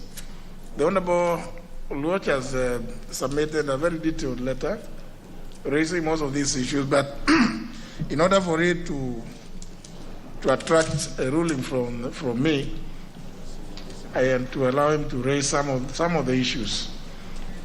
The first, second, and item number 5 of the matters you raised in your letter, you'll get a written response from the clerk. On these others, that's why I allowed you to raise them, so that I can give a ruling. Because if our own standing orders are the impediment, then we as a House have a duty to ensure that we deal with those impediments.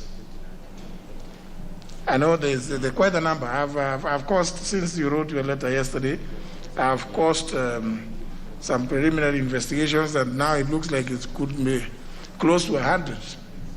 So they're still combing through to see what more is there. But I will be addressing this issue because it could be some provisions in our standing orders which might also have been misunderstood by maybe some of the departmental committees, as a result of which there has been these delays. But of course, I know there are quite a number. Even today, you've seen a number of reports which have been tabled. I'm sure next week many more committees will be tabling more reports. But I will be making a detailed communication relating to this, because I have checked our own rules. There could be some hindrance also there. And then some of them may have been misunderstood by members. Did I see an intervention from the Honorable Kaluma?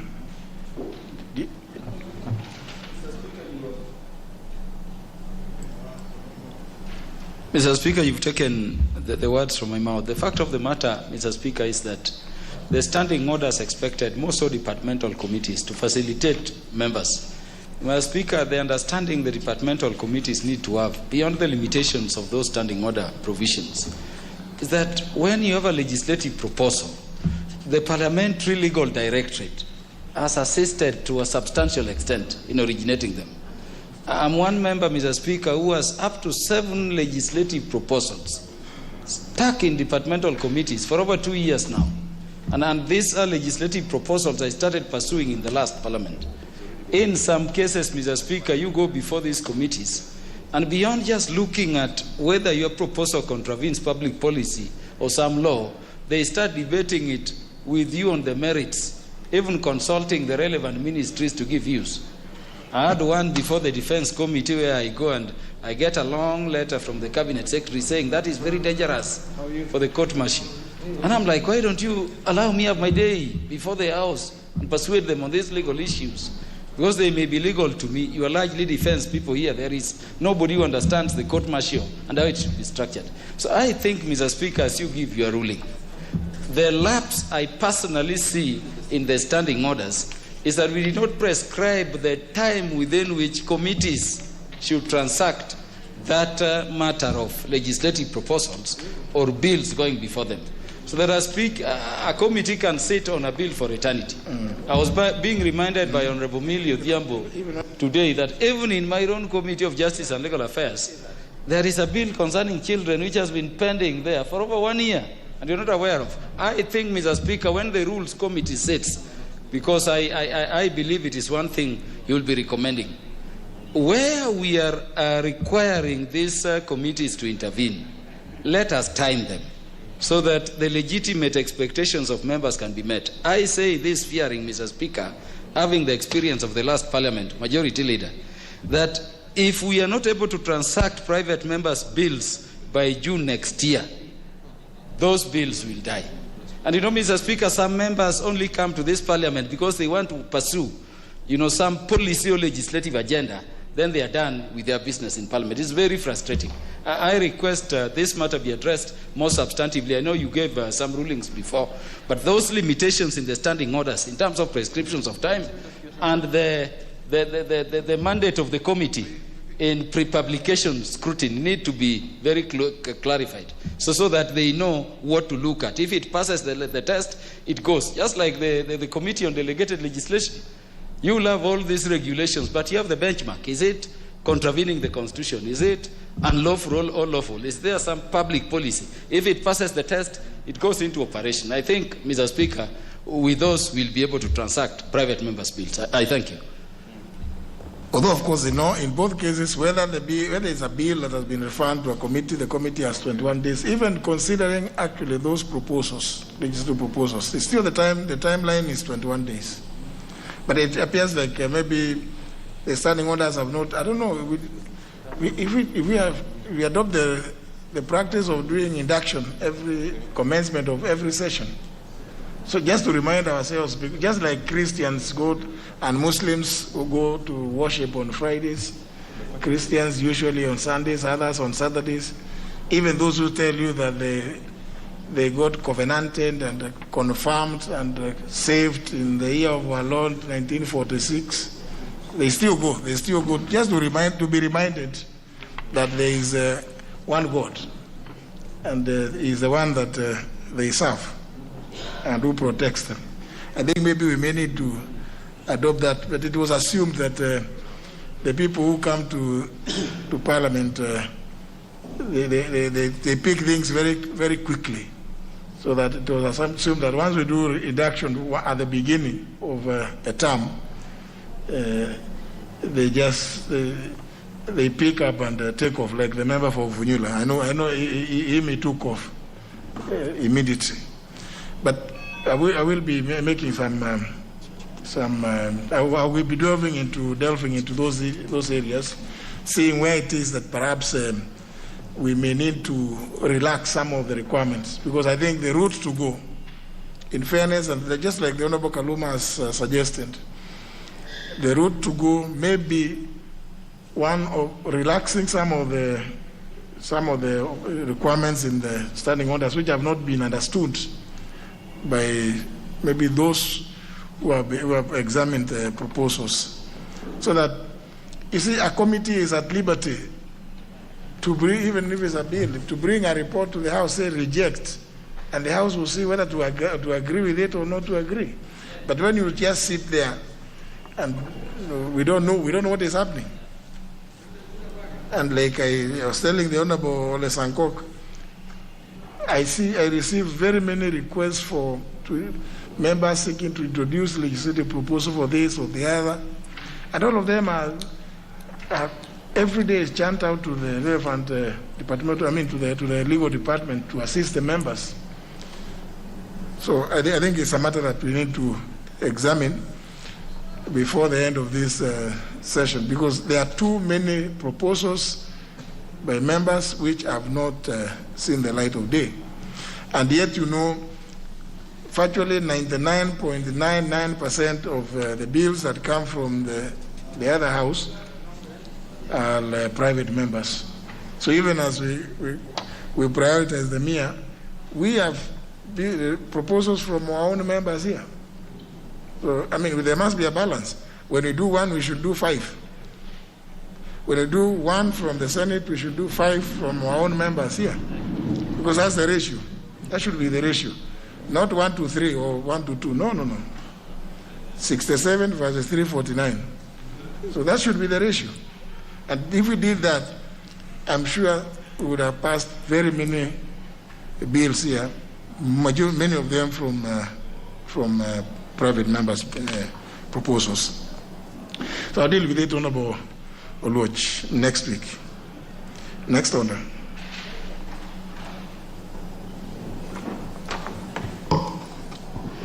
Order number 8, Procedural motion, extension of time for consideration of a petition.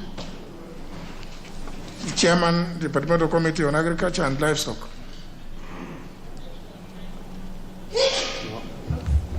That doesn't appear like a chairman. That one's sneezing like that. Mr. Speaker. Honorable Kevin Wanyonyi. Yes, Mr. Speaker. Are you the one to move the motion? Yes, Mr. Speaker. Proceed. Yes. Mr. Speaker, I beg to give the notice of the following motion. Notice? It's a procedural motion. You are giving notice? Yeah. Or you are moving? The motion has drafted. Yes. Yeah. That notwithstanding the procedure of the standing order 2272. There's no one like procedure, is it? Yeah. Can you begin? So that, you know, this thing is important because the records will show what the Honorable Wanyonyi said. Mr. Speaker, this is a procedural motion by the Department of Agriculture, the Committee of Agriculture. And Mr. Speaker, I was begging to give the notice for the motion. I want to defer this motion. Notice? Yes. You are moving the motion, yes. Honorable Wanyonyi. You are in you are in new waters, apparently. Yes. So I've been given this.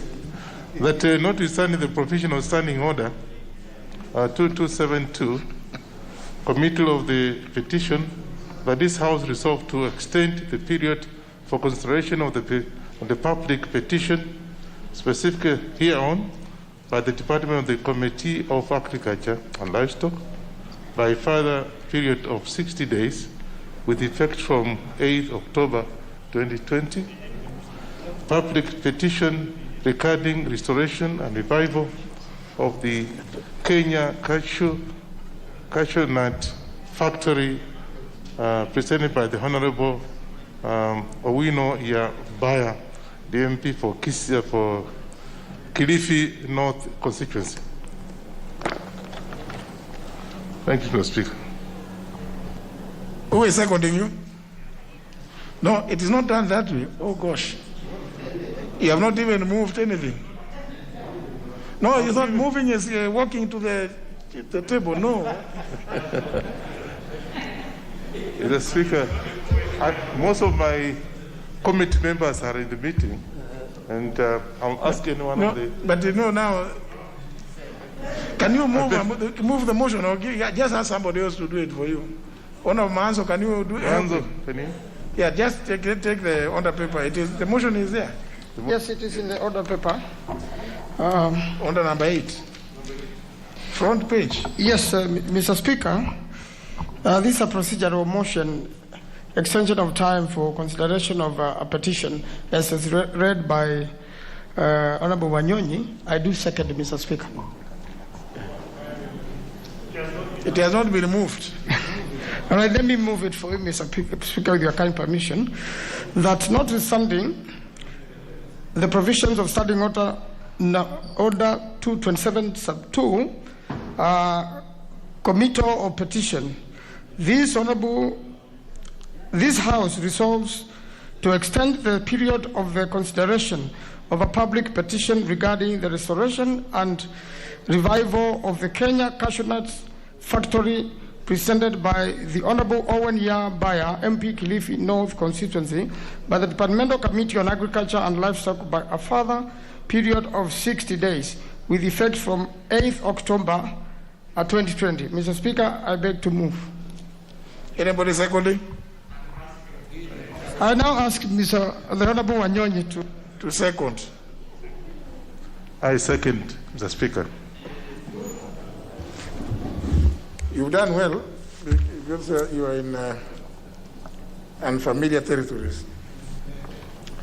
I propose a question, which is that notwithstanding the provisions of Standing Order number 227, subsection 2, which relates to committal of petitions, this House resolves to extend the period for consideration of a public petition regarding restoration and revival of the Kenya cashew nut factory, presented by the Honorable Owen Yabaya, MP, Kilifi North constituency, by the Departmental Committee on Agriculture and Livestock by a further period of 60 days with effect from 8th of October 2020. I put the question that notwithstanding the provision of standing under 227 subsection 2 relating to committee of petitions, this House resolves to extend the period for consideration of a public petition regarding restoration and revival of the Kenya Cashew Nuts factory presented by the Honorable Owen Yabaya, MP, Kilifi North Constituency, by the Departmental Committee on Agriculture and Livestock by a further period of 60 days with effect from 8th of October 2020. Will as many as that opinion say aye? Aye. As many as the contrary opinion say nay? The ayes have it. Honorable Anyonyi, if you are a member of that committee, you have 60 days from today. Because I know the Honorable Owen Yabaya has been raising this issue about this petition. So you owe it to him now to conclude. And remember, a petition like this one, once you conclude, you can table the report here, no debate, unless the House desires to, and give him the report. So please, move with speed. Next order. Order number 9, motion. Report on the implementation status of the report on a petition on an inquiry into the crisis facing the sugar industry in Kenya. Question to be put. Members, debate on this motion was concluded yesterday. Tuesday, sorry. What remained was the question to be put, which I hereby do. That this House adopts the report of the Committee on Implementation on report on the implementation status of the report on the Departmental Committee on Agriculture and Livestock on a petition on an inquiry into the crisis facing sugar industry in Kenya, laid on the table of the House on Thursday, June 20, 2019. As many as that opinion say aye. Aye. Many of the contrary opinion say nay. The ayes have it. Next order. Order number 10, the Narcotics, Drugs and Psychotropic Substances Control Amendment Bill, National Assembly Bill number 27 of 2020, first reading. A bill for an act of Parliament to amend the Narcotics, Drugs and Psychotropic Substances Control Act and for connected purposes. Next order. Order number 11, motion, approval of nominees to the 3 NGCDF constituency committees. The chairperson of the National Government Constituencies Development Fund.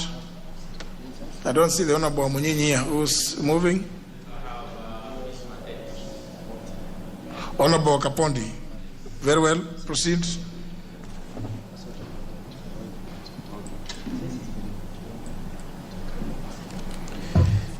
Mr. Speaker, I wish to move that pursuant to the provision of Section 43, Subclass 4 of the National Government Constituency Development Fund Act 2015 and paragraphs 5, Clause 2 and 10 of the National Government Constituency Development Fund Regulations 2016, this House approves the list of nominees for appointment to the following 3 constituencies of the National Government Constituency Development Fund, laid on the table of the House in today's morning session. Mr. Speaker, one constituency is Kuria East constituency. The names are listed as per the order paper. Yeah, as per the order paper. The second constituency is Shinyandu constituency. The names are listed as per the order paper. And third is Mkwendu constituency, which in effect is a resubmission of one name to make it 7. The earlier names were passed by this House, Mr. Speaker. And Mr. Speaker,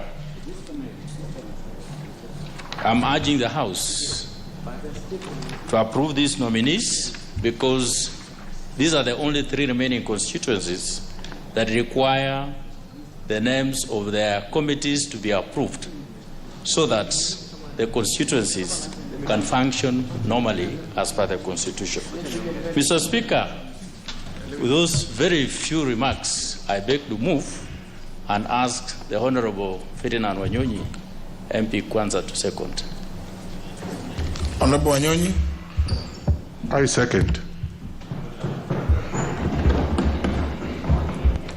Now he has become an expert.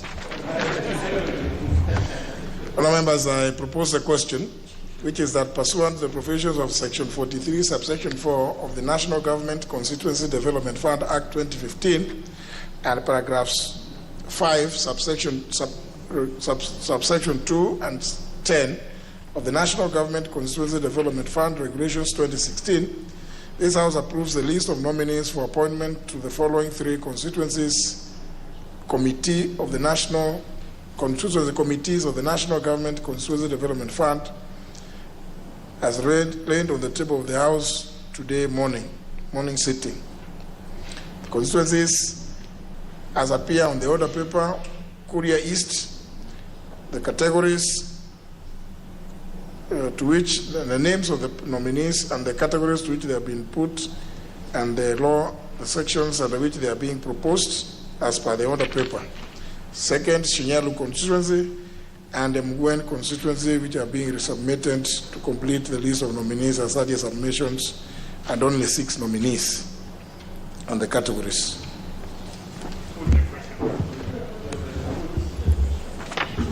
I put the question, which is that pursuant to the provision of Section 43, subsection 4 of the National Government Constituency Development Fund Act 2015 and paragraph 5, subparagraph 2, and Regulation 10 of the National Government Constituency Development Fund Regulations 2016, the House approves the list of nominees for appointment to the three constituencies as appear on the order paper.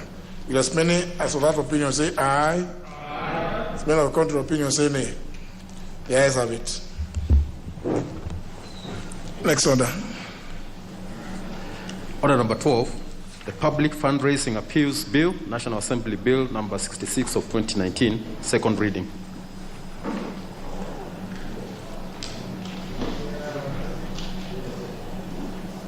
Chairperson, Constitutional Implementation Oversight Committee. Thank you, Mr. Speaker, for giving me an opportunity to move the public, let me just have it right. To move the Public Fundraising Appeals Bill 219. Mr. Speaker, I thank you, and as I move this bill, Mr. Speaker, I think it's important to let the House know that we as a committee had sittings totaling 20 in number, and 17 of these meetings, Mr. Speaker, were to have the public views in form of what we call public participation, while the 3 meetings were the in-house meeting to consider the memorandums or memoranda that came from the stakeholders. And we had meetings, public hearings at within Kakamega, Bungoma, Vihiga, Kisumu, Siaya, Kericho, Laikipia, Nyandarua, Nakuru, Garissa, Embu, Kitui, Mombasa, Kwale, Kilifi, Ramu, and Nairobi. Mr. Speaker, and as I seek to move, I would want to take the opportunity to thank the members of the public who came and participated in a very useful manner, and we had very interesting views from members of the public, views that were captured in the report that we tabled in this House, and I'm sure views that can be led by members if they were to go through the report. Mr. Speaker, the principal object of this bill is to regulate public corrections, which we have been referring to in the past as Harambes. And the main reason is, the other purpose is to align the Public Corrections Act of 1960 of the laws of Kenya with the current constitution. We gave ourselves the constitution back in 2010, but this is one of the pieces of registration that are not been aligned, and I can report to the House that we have quite a number of such acts that have not been aligned to the 2010 Constitution, and we will continue doing so as part of our mandate, and this is one piece of registration that we seek to align to the Constitution. And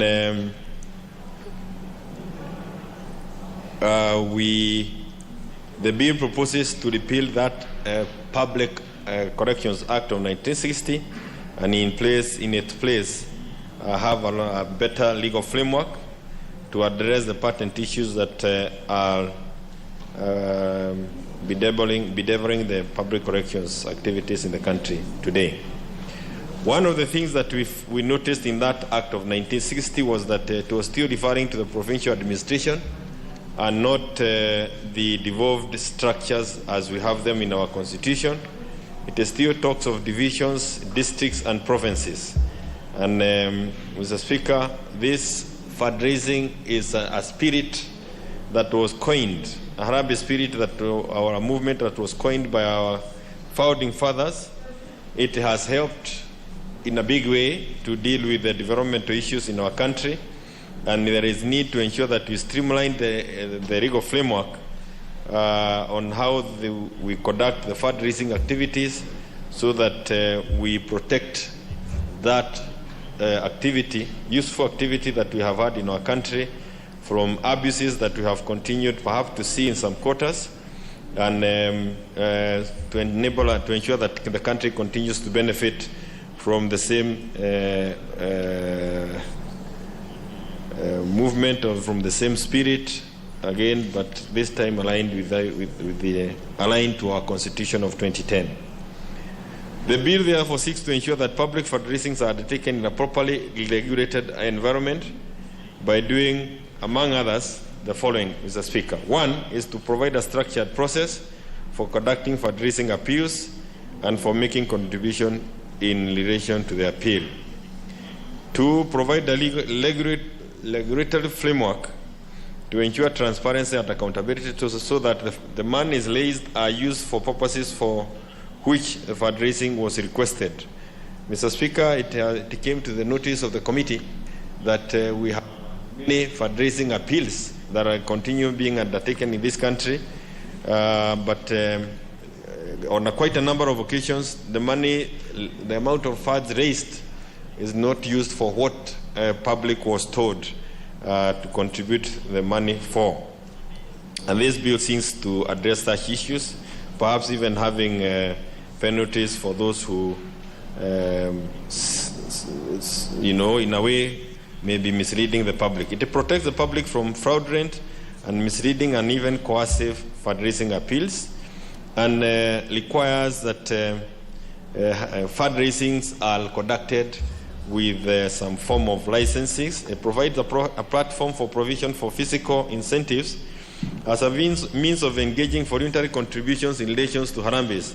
A.G. Mr. Speaker, the bill seeks to ensure to give tax incentives to those who contribute in Harambee, so that we can attract more of such givers, such donors, to help in the activities that require fundraising, and those activities are again specified in the bill.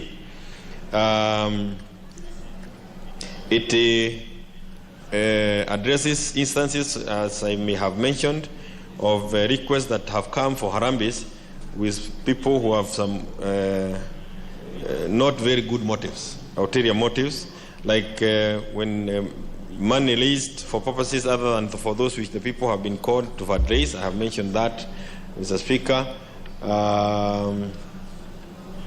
We also have instances where money has been raised for causes that do not exist.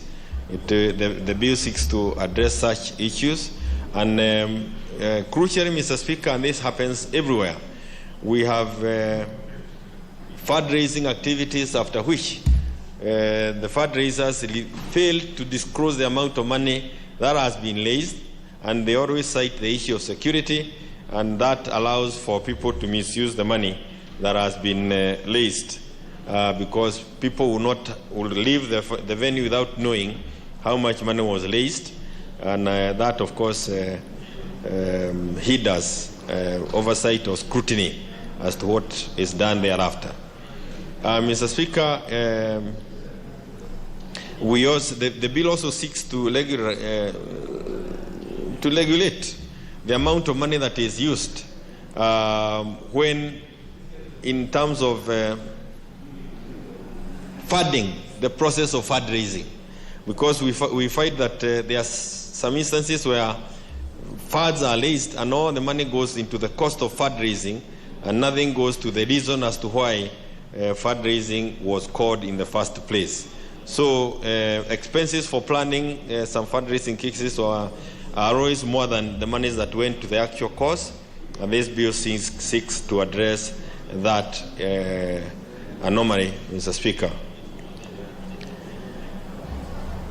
We have also instances, Mr. Speaker, where we have individuals in our society who now call for fundraising for purposes of changing their lifestyles, and this bill also addresses that issue, and of course members will be free to look at that and see what else can be done. Mr. Speaker, the bill proposes a fundraising appeals committee.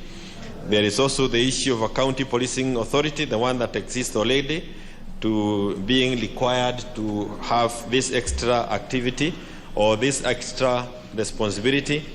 And if we were to allow the national policing, the county policing authority to have this responsibility of licensing those halambis, then it means that we are not forming another organ at the county level, but using the existing structure. And in so doing, the committee thought that that would be a cost-saving measure. The bill also seeks to exclude some activities from falling within the definition of fundraising, of public fundraising. And private fundraising appeals where the asking for money is made for members of the family or relatives or close friends of a beneficiary. In other words, Mr. Speaker, if you are seeking for money from your friends, close friends, family, let me make it clear. It's from members of the family or relatives or close friends of a beneficiary, that may not fall within the definition of public fundraising. Monies for lottery, lottery, and gambling also is excluded. Money or property collected by registered religious associations, such as tithes and offerings, also is excluded, and also membership for clubs or payment for club membership fee, those are also excluded. Mr. Speaker, I think it is also important to mention that while there is some 21 days notice that is required for you to give to the authority before you do fundraising, there is adequate room for you to undertake urgent fundraising activity that may come, and that authority is the licensing authority have room to allow for urgent fundraising without subjecting the applicants or those applying to the 21 days.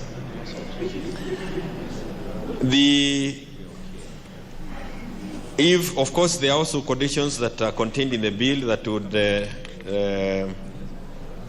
call for failure for a license to be issued.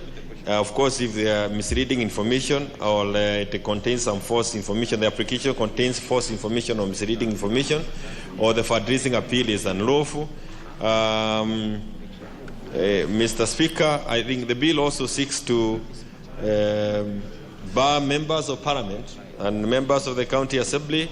In the amendment, there is also those who are aspiring from being engaged in fundraising activity adversely, and it also makes it as an offense for those who have been given the authority to issue licenses if they deny the applicant a license without a good reason.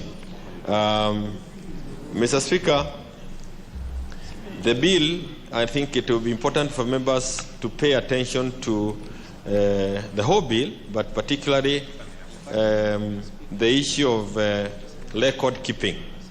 Unlike in the past, Mr. Speaker, and I think I need to mention that In the last parliament, the Senator, Professor Anyang' Nyong'o, had moved this kind of a bill, and it had been passed by the Senate, but it collapsed in this House.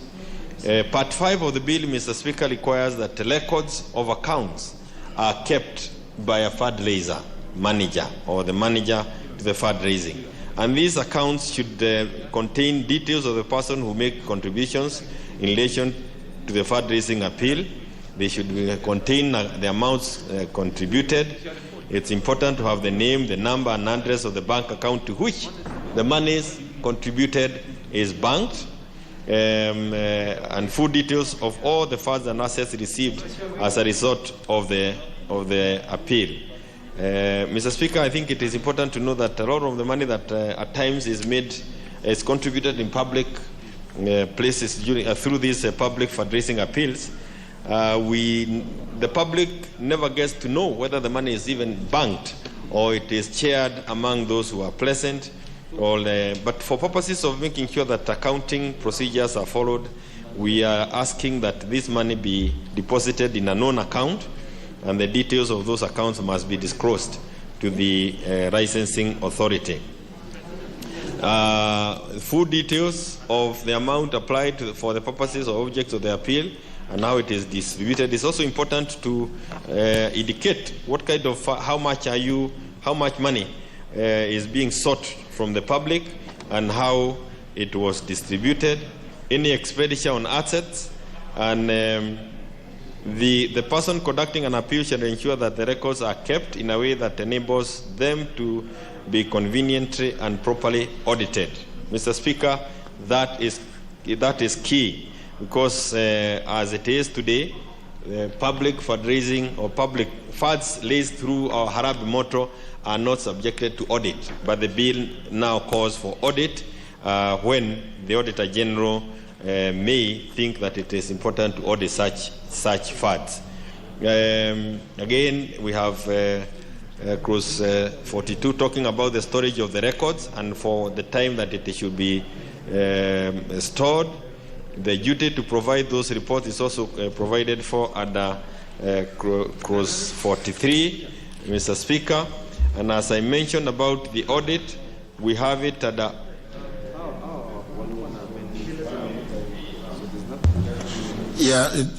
yellow should come when there's 1 minute remaining, but she put the yellow when there were 18 seconds. I'm checking me. I'm always very alert. So give him the minute which will have been the warning. But when you see the yellow come up, 1 minute.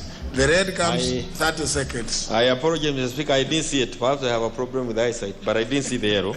Mr. Speaker, I move that the bill be led a second time and ask that my Vice Chair, Honorable Karuma, do the seconding.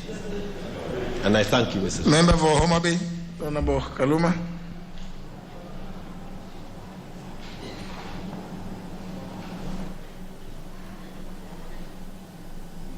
Honorable Kaluma, where is your account again?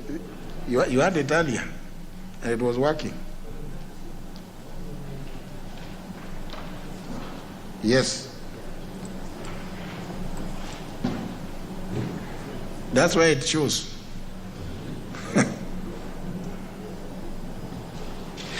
Thank you, Mr. Speaker. Mr. Speaker, I rise to second the Public Fundraising Appeals Bill 2019, a bill by the Committee on Implementation of the Constitution, in which I'm Vice Chair.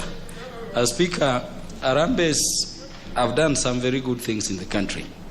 But Mr. Speaker, we also know that the idea of Harambes has also been exposed to some level of abuse. So much so, Mr. Speaker, that sometimes you don't know what and where you should really help, even if you are to be very philanthropic. You have cases, even as elected leaders, Mr. Speaker, you go home, get children going to school, they need a Harambee. You get churches, they need a Harambee. You get people who become opportunistic, not undertaking a serious purpose or seeking to do a serious thing, but a Harambee will be called. Now, Speaker, since I became a member of Parliament, I have noted that the amount of even constructions we were doing in schools through Harambee were so low compared to the amount of work we are able to do with, CDF. There are situations where we would contribute up to 3 million. When you go back to the school and question what has been done, you get something the size of a kitchen. As Speaker, that is why I second and support this bill to the extent that it is not forbidding fundraising as an idea through which we marshal resources to help public or needy cases, but to regulate it. So that, Mr. Speaker, if you have a real situation, it is a real situation, and you deal with it. We are not usurped and usurped over by people who are opportunistic, people who are just abusing this thing. In my constituency back, Mr. Speaker, even in terms of churches, there are churches you really want to do a Harambee for. But, Mr. Speaker, I can tell you that there is a particular church in my constituency for which I've been fundraising for a single particular project which has never left the ground since before I even became a member of parliament. And we are doing a Harambee like 3-4 times for that project each year. But you see nothing. What does it mean, Mr. Speaker? That we need not only to regulate, to make it clear in what cases we may require support so that needy cases and deserving cases are helped and the resources that would go to them are not served. But we also need to have an accountability system so that when we are fundraising to do a thing, it is actually done.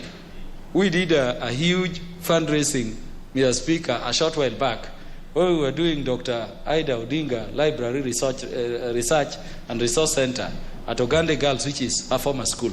Mr. Speaker, and I want to thank the people who contributed money. We got over 176 million in a very short span of time, some 30 minutes.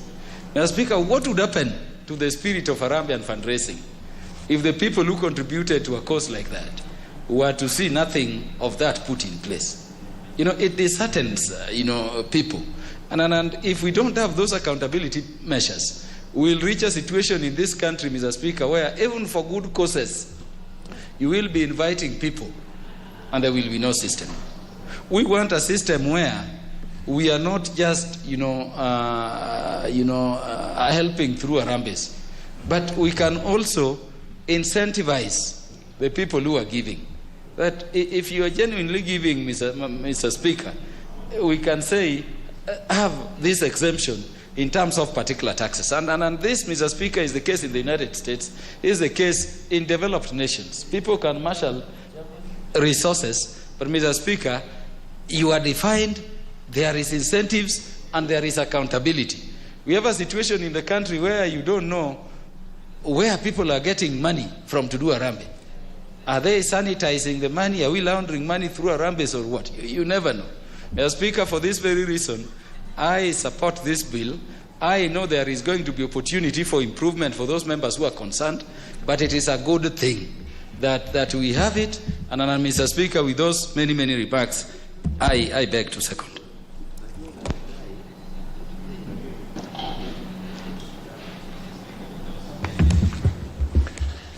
I propose the question, which is that the Public Fundraising Appeals Bill, National Assembly Bill number 66 of 2019, be now read a second time. I see there are a number of contributors. The member, first one, the member for Ruiru. Is that?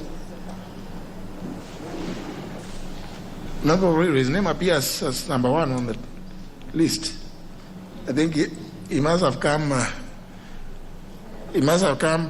Placed his card, and then disappeared before we started.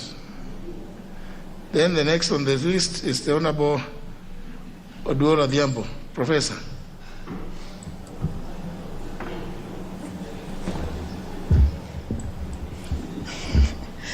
Thank you, Honorable Speaker, for opportunity. Just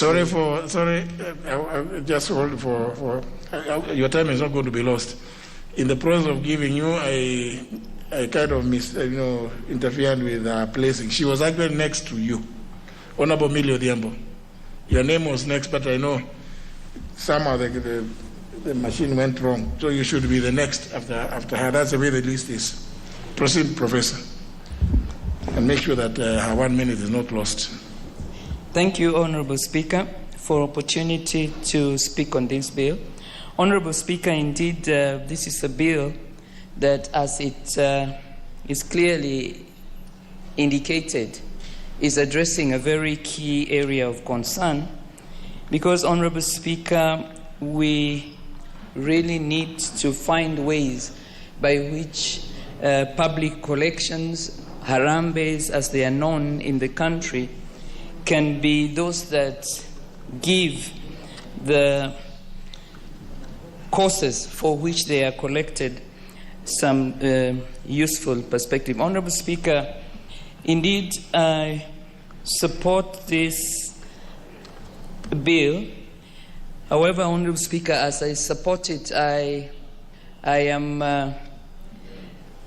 happy to note that we are talking, Honorable Speaker, about a key concern that we would like to curb corruption.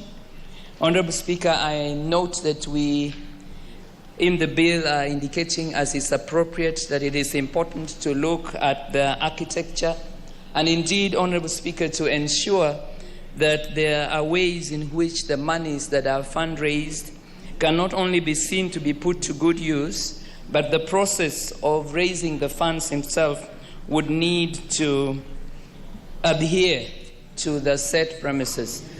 I support the bill, Honorable Speaker, but I do so by seeking that as a House, we recall, Honorable Speaker, that there was pointed out recently that we need to recognize that as we come up with the bills, Honorable Speaker, there would not be, in terms of sometimes how they address issues of the context or culture of engagement in the country or other existing frameworks, be bills, Honorable Speaker, that could pass and then we would be told they are unimplementable. I, therefore, Honorable Speaker, would indeed suggest that it is extremely important that as the bill seeks to indicate, we not only immediately align, because when we are talking about a Public Collection Act of 1960, we clearly do need to align this, and we really must then seek to see how this is addressing the devolved government. However, Honourable Speaker, when we are going to be looking for incentives and we seek to, Honourable Speaker, get the good practice, say, from the United States, where we would want to ensure that there is an incentive, I would urge, Honourable Speaker, that we would look in particular at the manner in which this particular incentive would work. Because there are quite a number of cases, Honourable Speaker, where the very people who sometimes have to come together to raise these funds might be, in terms of their engagement, those for whom something like a tax incentive or encouragement might not really apply. And so I support the bill because I see that the bill truly is discussing and addressing an area which is one that is requiring and desirous of action. I am, Honourable Speaker, however, not sure that legislation is what is going to handle this, especially given the architecture, the culture of practice, and the needs that so far arise, some of which encourage that we engage in fundraising. And so, Honourable Speaker, what I would say, as I support the bill, that we need to get to address the culture of practice, and that we do not just stop at legislation, Honourable Speaker, because there are a number of issues that require behavioral change, that require attitude change, but also those that require that where we have corruption and loopholes that they exist, it might not necessarily be those that will be handled in this way. I thank the committee, Honourable Speaker, and I hope that we will go just beyond legislation and also pick practices that are culturally relevant. Thank you, Honourable Speaker. I support. Honourable Millie Odhiambo. Thank you, Mr. Speaker, for giving me this opportunity. Mr. Speaker, I wish to support this bill in principle. And I'm saying I will wish to support it in principle because I've not actually had the time to look at it in detail. And if there are issues that I would wish to look at and perhaps make suggestions on amendments. And the reason why is, Mr. Speaker, when I was listening to the mover, he said that one of the things that the bill will seek to do is to ensure that members are not doing fundraisers throughout. I don't know what throughout means in law, unless maybe it's the one that has put it loosely, but you must put a time frame. I know there was the bill that Honorable Anyang' Nyong'o had brought had indicated that fundraisers would stop 8 months to elections. And Mr. Speaker, that was very difficult also to adhere to, because if you stop members of parliament and elected officials, but you have people who are vying against you continuing with elections, then it totally becomes impossible. So if we wanted to stop fundraisers, it should be across the board. It cannot only apply to members of parliament when you have competitors doing fundraisers all over. What I would want to suggest is also that there used to be something called the DDC, which was assisting in development in the community. And I think we need something like that, but not, sort of what we had, which was executive heavy. But you need one that also has members of parliament. And the reason that I'm saying that, especially when I've noticed in my constituencies, when you have church fundraisers, that sometimes you find one weekend you have even 10 fundraisers, and the next two weekends there's only one or none. But if there was a way in which people could coordinate about how fundraisers are done, so that you don't also overwhelm elected leaders, that people now feel like they need to start finding different ways of making money, and then MPs and other elected leaders will be called corrupt when there is actually a pull or a push from the ground. Mr. Speaker, I would also want to indicate that one of the reasons that I would support that, I know many people may not be very keen on the issue of fundraisers, but one of the reasons that personally I support, I have seen in the last terms that I've been in Parliament, and even now, that there are many beautiful initiatives that have started through fundraisers. I started one just as example, Chamakoa Dispensary, which I first did with Honorable Junet, actually took me as a guest of honor. We did a fundraiser. That time we were still allowed by CDF. We put in some money. And the county has now finished it, and it's the first dispensary there because we started with a fundraiser. Rosinga Girls, which is now a very big school, I started the very first ever fundraiser there, and it is now a very good school. And Mr. Speaker, one school actually tricked me and called me to do a fundraiser for them. And then when I went there, I discovered they had actually started a school, Honorable Millie Odhiambo, Aringo Girls. And now it is actually there, it's picking up as a good school, but also started with the spirit of fundraiser. But Mr. Speaker, what I'd want to also note that with the issue of technology, the issue of abuse of fundraisers is becoming more evident, because people can reach you from across not only your constituency, but across the country. And sometimes people call you for fundraisers, even when there are people you don't know. Even now as I'm talking, somebody has actually spoken to me now and tried to add me to a group. They don't come from my constituency. I don't know who they are. But you are just added to group upon groups. And I think there's a way in which we must be able to not only regulate, but also ensure there's accountability, because just as Honorable Kaluma says, I have a church in my constituency, a Catholic church to be precise, that we have fundraised for year in, year out, and it does not move from the lintel since we started fundraising. Now I think I've put in personally, I've put in money more than 200,000 of my own money, but it doesn't move.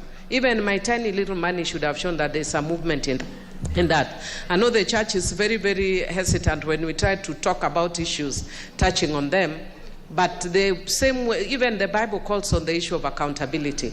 So I would look at it in depth, and Mr. Speaker, I'll see whether I can see personally areas that can strengthen it. Otherwise, I support.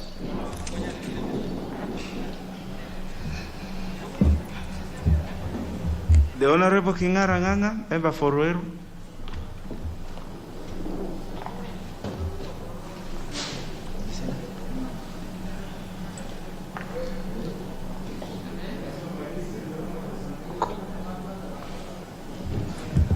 Thank you very much, Honorable Speaker, for giving me this opportunity to also inject my voice on this very important bill. And let me start by congratulating Honorable Kioni for bringing this bill. It actually indicates that people mature with age. And Honorable Kioni, having been in this house for a long time, you have come with a bill that will really assist this country. Honorable Speaker, we will not overstate or stress the importance of fundraising in our country. Fundraising is very important, especially for some of us who are from peasant families, Honorable Speaker, who benefited in our education through fundraising, Honorable Speaker. Honorable Speaker, some of the peasant farmers, Honorable Speaker, to access medical attention, Honorable Speaker, especially when the crops are still on the farms, Honorable Speaker, become a problem. And fundraising comes in handy to assist them, Honorable Speaker. To take your child to school, Honorable Speaker, when your crops are still on the farm, when you are buried all your money on the ground through farming, Honorable Speaker, it becomes a real challenge. But fundraising do assist, Honorable Speaker. And we have seen schools, we have seen hospitals, we have seen churches being built through fundraising, Honorable Speaker. Honorable Speaker, but the issue of accountability is very important. And this is what this bill is trying to address. Honorable Speaker, especially when we go to church, when you request and ask, why have you been fundraising for this church every Sunday? We have been fundraising every Wednesday when there is Kesha. We have been fundraising when there is Panda Mbegu, Honorable Speaker, every day, Honorable Speaker, and it's not coming up. Honorable Speaker, they tell you you want to amend the Bible. Honorable Speaker, and because you are scared of the powers above, you just keep quiet, but you know they are misusing the money, Honorable Speaker. Honorable Speaker, this bill will now come and control such instances, Honorable Speaker. Honorable Speaker. Honorable Sankok. Yes, sir. Did I hear you say that when you question, you are told they want to amend the Bible? Yeah, you want to amend the Bible. When you are told you want to amend the Bible, you get scared, Honorable Speaker, because you don't want a conflict with the powers above. You know, you don't know how they will strike you with lightning or something like of the sort. Honorable Speaker, and it is not only in the churches where money is misused. Honorable Speaker, when you see money that is set aside by CDF, 1 million, it will really, you will see the product of it. But when you see 2 million, 3 million from fundraising, you may not be able to really see what have happened with the money, Honorable Speaker. They say they have been paying bill, there was a cow they slaughtered and something. Honorable Speaker, and even there is political conmanship in even fundraising, Honorable Speaker. Honorable Speaker, you remember there was people raising funds, I don't know which group, through bill number 672 to pay striking teachers, Honorable Speaker. Honorable Speaker, these are public funds. Most of the teachers went back to school because Honorable Hosion negotiated and they actually went to school. No teacher was ever paid that money. I've never had. I've asked all teachers with disabilities. They never reported to me that they were paid. We don't know where the money went. There was also money raised through pay bill number 991-444 for a repeat election. The repeat election was actually boycotted. But we don't know because this money was raised by citizens of this country to assist in the election. If you boycotted the election, then you should have returned the money or you will have put the money into another project, Honorable Speaker. We want the Auditor General to be the one auditing this mega fundraising, Honorable Speaker. Because these are public funds. We raise funds with an intention. If it is for an intention to build a school, Honorable Speaker, we need to give this money to the accounting officer. And Honorable Kaluma actually raised the issue of raising funds, I don't know, in a hotel, 170-something million. Yes, I think it should have been in a school compound. And again, if you raise the funds, let us hand it over to the principal of the school or the accounting officer of the school, but not to individual, because, Honorable Speaker, it will bring conflict of interest, Honorable Speaker. Honorable Speaker, with those very many remarks, I really do support this particular bill. And Honorable Kioni, congratulations. Let us control, let us have the Auditor General auditing most of these funds because they are public funds and there is intention of raising those funds. If it is for the hospital, let it go to the hospital. Thank you. The Honorable Oundo Ojiambo. Thank you, Honorable Speaker. Just the speaker spoken before us has really amazed us about amending the Bible. But nevertheless, as the substantive speaker said, he offers a lot of relief in the times of stress. The Honorable Undo, before you go on, I thought I had heard him wrong. But it pricked my mind because over the weekend or 2 weeks ago, I was sitting with some gentlemen and they were proposing that they would also like to amend the Bible. So I thought he was part of that that movement. But proceed, the Honorable Undo. You will have your minute. Okay, thank you, Honorable Speaker. I wouldn't participate in that kind of a venture. Honorable Speaker, I stand to support the bill, but I support with a bit of split mind, in the sense that Harambee spirit, as espoused or as introduced by our founding fathers, has had tremendous impact in this society. Some of us at a personal level are direct beneficiaries of the Harambee spirit. Honorable Speaker, when I was admitted to join Starehe Boys Center School in January 1986, I did not have bus fare to bring me to Nairobi from the dust village of Budenge in Siopot. I stood at the local shopping center with a ball. Luckily enough, I collected some tidy sum of money by then to bring me to Nairobi with the support of the then area MP, Honorable Mudi Awori. That's the spirit of Harambee.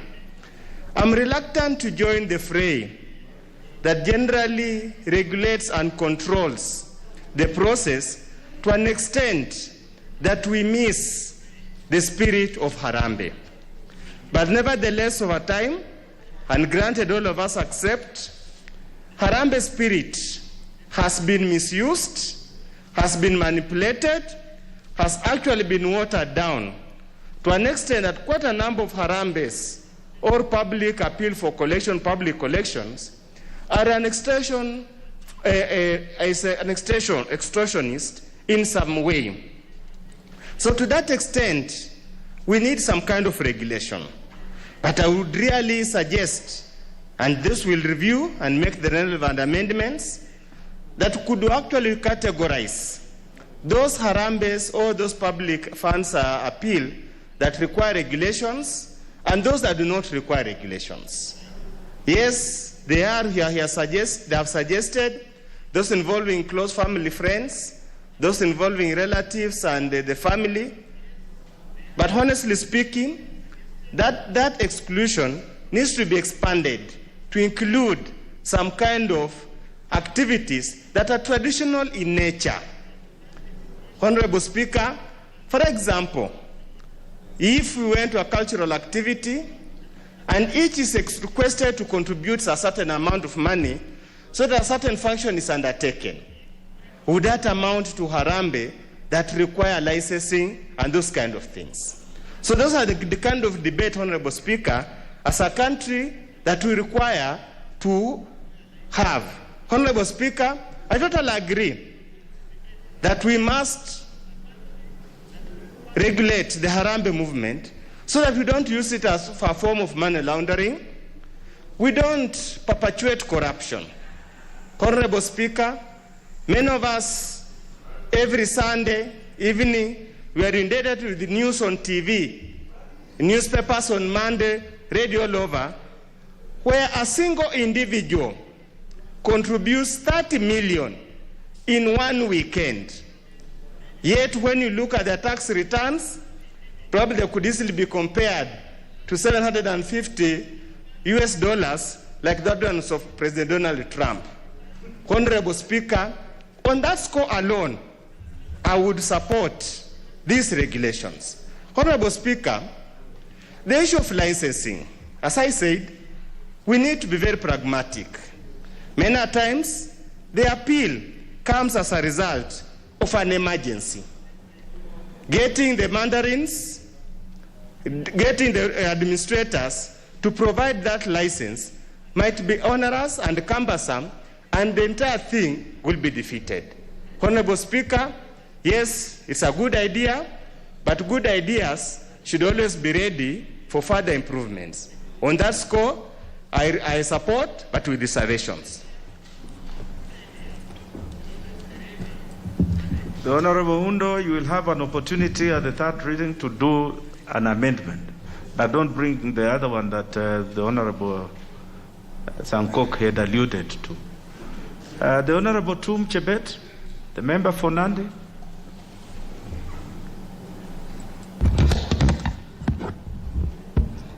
Honorable Speaker, I stand to support this public fundraising bill of 2019. It's talking about transparency and accountability. Honorable Speaker, we need to know the use of money which is given for various fundraisers. We need to know that the money is used in the right way. There is no misuse. This bill talks about sufficient investigation of complaints and misuse will be carried out by the appeals, those in charge of fundraising. The other issue, Honorable Speaker, is giving people sufficient time before they fundraise so that somebody can organize himself or herself so that you are not abused. You are not called to an Harambe just now, and you are told in 1 hour you are to contribute. People are to be given sufficient time. Honorable Speaker, the bill also talks about tax incentives to those who give their money. In other countries like US, when you contribute to what it costs, you are exempted from paying some amount of tax. So if this is introduced, this country will be developed more and more because people will keep to what it costs. Honorable Speaker, tithes and offerings are exempted from this bill. The Bible tells us it is blessed to give than to receive, and we are to continue keeping our tithes and offerings because it is a command in the Bible.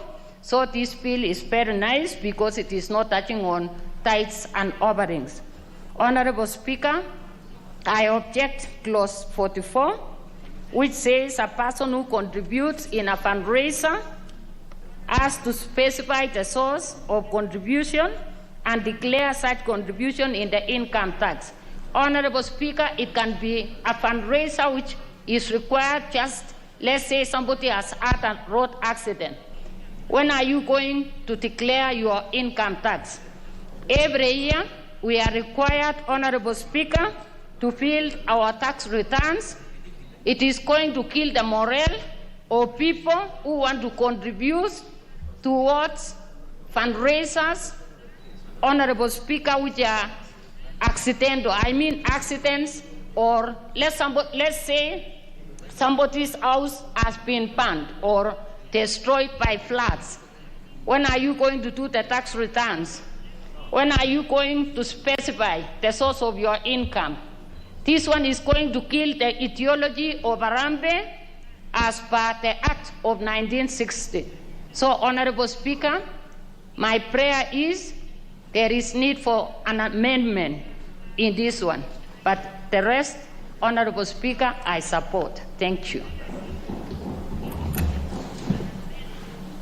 I see the chair CIOC is nodding as you make that contribution. I hope he's in agreement with you. The next is the Honorable Duo Rombaka, member for Siaya. Thank you, Mr. Speaker. Thank you, Mr. Speaker, for this opportunity. I contribute to this bill.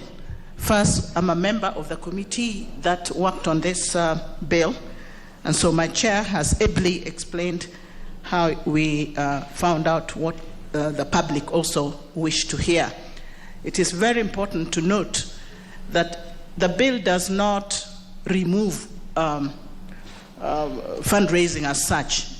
It allows it to go on, only that it needs to be regularized to make sure that it is within the law and that people are disciplined enough in collecting the funds. The good thing about this bill is that those who seek to do Harambes will have to go through a process. They have to look for certificates, or rather some permission from the authorities at the county level, wherever they are, to apply for a certificate in order to carry out fundraising. That makes it more serious when you look for a certificate or some permission to carry out fundraising.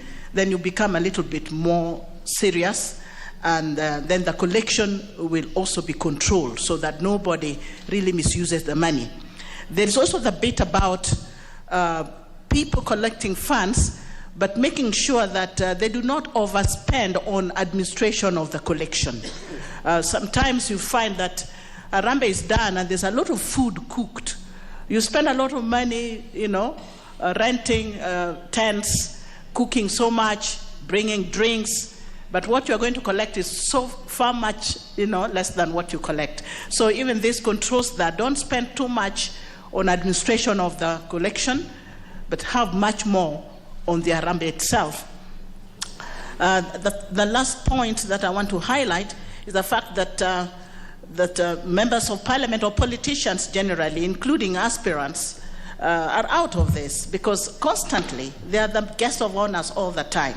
And there are so many of these Harambees. In 1 week you have like 20 of them all asking you to be the guest of honor. And there's no notice. You just wake up in the morning and you find a card there with your name that you're the guest of honor. And you are never told prior to that. So it is controlling everybody here. Members of parliament may not participate in it, but at least there will be a breathing space in which members of parliament can play some role. But not all the time is Harambee being held and a politician is the guest of honor all the time. So it gives chance to other people, businessmen and other people within the community, to be members of the committee of Harambees or to be guests of honors in these Harambees. Otherwise, the mission for which Harambee is being done, or is being done, is also checked by the authorities that will control the Harambees. How much are you collecting? How much do you really need for the projects that you want to undertake? What are you going to do with the balance if you collect much more than what you needed? Those are some of the issues that came up, and as we deliberated on it, we realized that a lot of issues are still emerging. What does the committee of Harambee do when they collect much more, or when they collect much less? Do they do another Harambee immediately? When can they do it? So I think it is putting us on check. It's putting us on check, and I think there is need to. The most important thing about the bill is that money will not be misused. It is hoped that money will not be misused as it is today, where everybody is doing Harambee for anything that does not require Harambee. There are some Harambees that are really not necessary. They are family related. So you can do a Harambee within the family, like a wedding and so on. But you see some people still carry out big Harambees. So I know that Harambee is good for school construction, for hospital, for school fees, for sickness in hospital. Those are good reasons for doing Harambees. But there are some that are really not necessary, and therefore the bill will control some of this.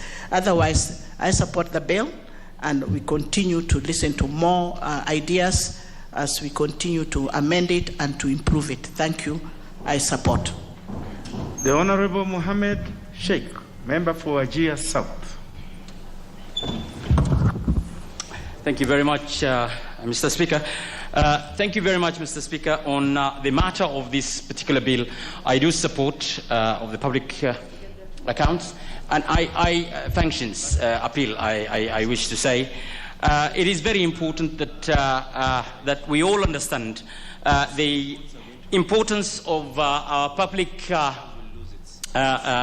fundraising appeals that does contribute to the functions of various needs in this country, and that is where we are. So I only wanted to raise and say that I do support at this particular juncture of this bill. Thank you.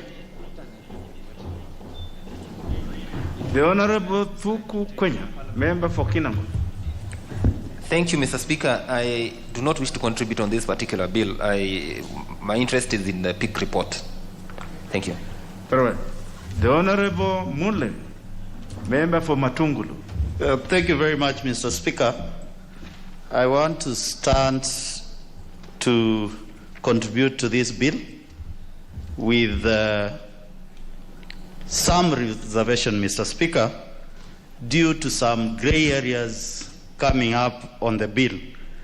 And the first gray area we need to look at, Mr. Speaker, is whereby we are saying that we create incentives for those people who give in these Harambes.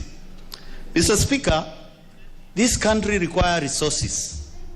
And I cannot imagine we sit here to reduce collection of taxes from those people who are making more money, from those people who want to give, Mr. Speaker. That's a bad directive, Mr. Speaker.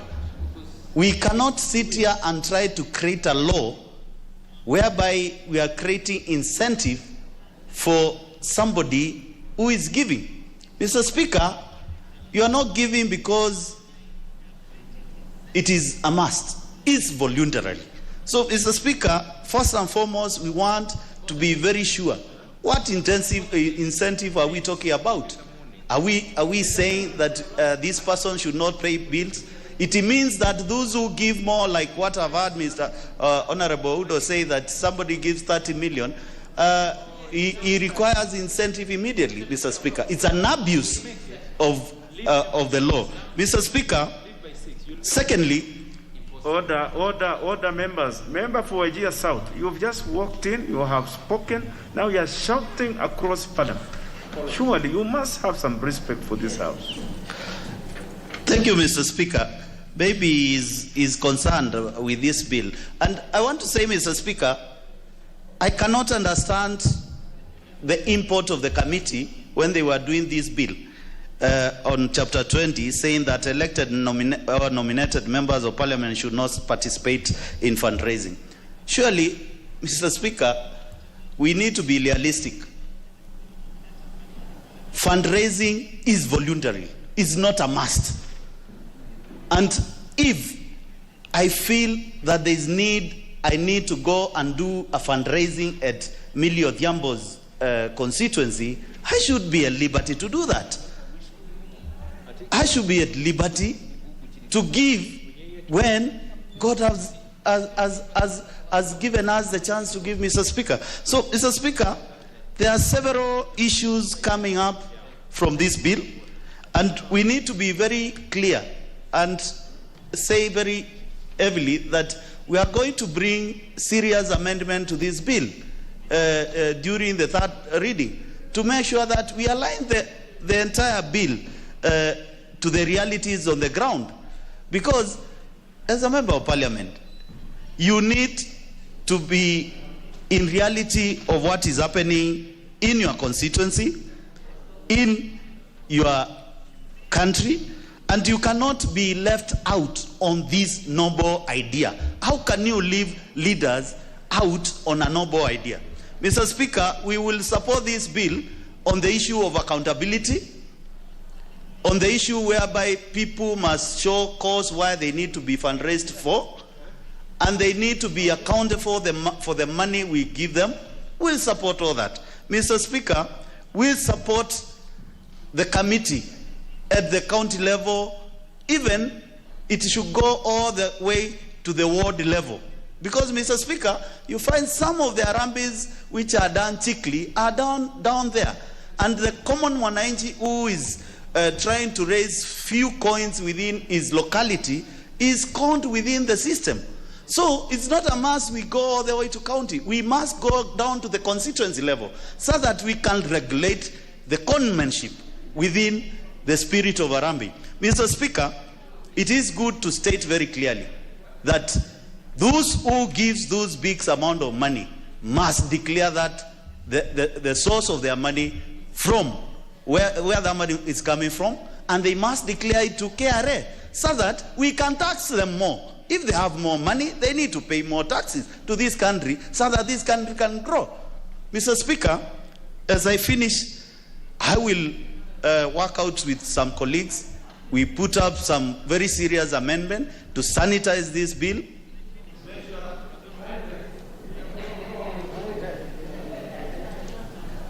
The Honorable Member for Matungulu, you want to sanitize? I interrupted you. I'll add you 1 minute. Okay. I'm saying we must bring amendments to make sure that the bill carries the spirit of Harambee, not the spirit of corruption. Thank you. Very well. The Honorable Abdisalan, you have just come in. I'll not give you this opportunity. The member you are sitting next to is ahead of you by far. The Honorable Manzo will have the next say. Thank you, Mr. Speaker. The record here is clear, Abdisalan, but you will have an opportunity. Don't worry. Thank you, Mr. Speaker. I will make a short contribution on this bill. Mr. Speaker, fundraising in Kenya is a very, very serious matter. It's historical, and it is an African way of doing things. And there are very many fundraisers, Mr. Speaker, which are in good faith, go into good cause, and fundraising is voluntary. It's not a must. Although now the way things have turned out politically, it seems in every single fundraiser, one of the key people looked for or is put under pressure to participate in fundraising is a political class. And that still does not kill the spirit of Harambee or free and voluntary giving. What we have to be very careful with in this particular law is to make sure that fundraising is not used where there is no proper need, and mainly to do criminal activities such as transferring money in a way. So there must be a way of making sure there is transparency. Clearly, there are a lot of occasions there is need for fundraising in the case of emergency, in case of sickness, in case just individuals want to come together and assist somebody. And today, Mr. Speaker, fundraising has also gone digital. People are in WhatsApp groups, and they are able to give as the Lord has blessed them when building churches or when assisting people. And in a lot of occasions, Mr. Speaker, one can be able to account for the monies of fundraising. For example, if it is a funeral arrangement going on, like I have one in my constituency where a young man was shot by unknown criminals this week. And the family didn't expect it. I mean, it's a shock to everyone. And in a way, one way or another, because it's from my village, I have to participate to make sure he has a decent send-off, Mr. Speaker. Just as Joseph of Arimathea did. He was just a good-natured man who gave assistance to make sure that Jesus Christ, for the Christians and for the world, had a decent funeral. He didn't know that he was doing such a great thing to such a great personality and a savior of the world in those days, Mr. Speaker. And therefore, when people do things or when they fundraise or they do good things to others, it is a good cause. But the only thing we need to check, and I believe in third reading we have a lot of work to do in this law, it is whoever is trying to do money laundering through Harambees, or to lose, or to make sure we don't lose the spirit of giving, the spirit of Harambee, the spirit of assistance. Because in Islam and in Christianity and many faiths in the world, it's a virtue which is entrenched in the Bible and in the Quran, and even we assist people for free in a lot of occasions. Even as you drive by, you find a situation where you need to do something. You find a beggar on the street. It is encouraged. You give them something since God has blessed you, if they have no legs or they have a deformity. So I think that particular spirit, that particular policy, which has not been dealt with over a long time, Mr. Speaker, this is the time to deal with it. But again, we have to make sure there's no conflict of laws. We know the IBC Act, when a certain period during the elections, to avoid corruption and to avoid voter buying, members of parliament or people seeking elected positions are stopped by another act from conducting Harambees at a specific given period, Mr. Speaker. So I believe we need to make sure that there is no conflict of laws. we need to make sure that the right purpose is served. And Mr. Speaker, this is a law we need to relook again very keenly and make sure at third reading we make it so good and attractive to Kenyans so that we can continue doing the good things Kenyans have been doing, but make sure that there is accountability. I thank you, Mr. Speaker. The Honorable Yusuf Halima.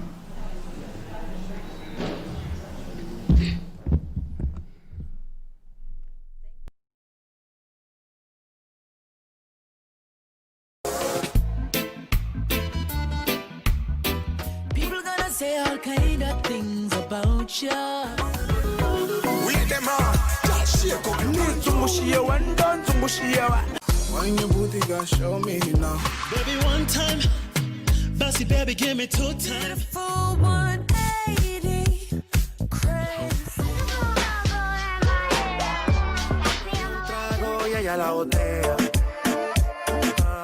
Let's go. Ha. I needed some with some bop in it. Mamacita, where you at? I've been trying to reach you. Choro, choro, choro, choro, choro, choro. Get the pago, get the pago, get the pago. Katoto shepu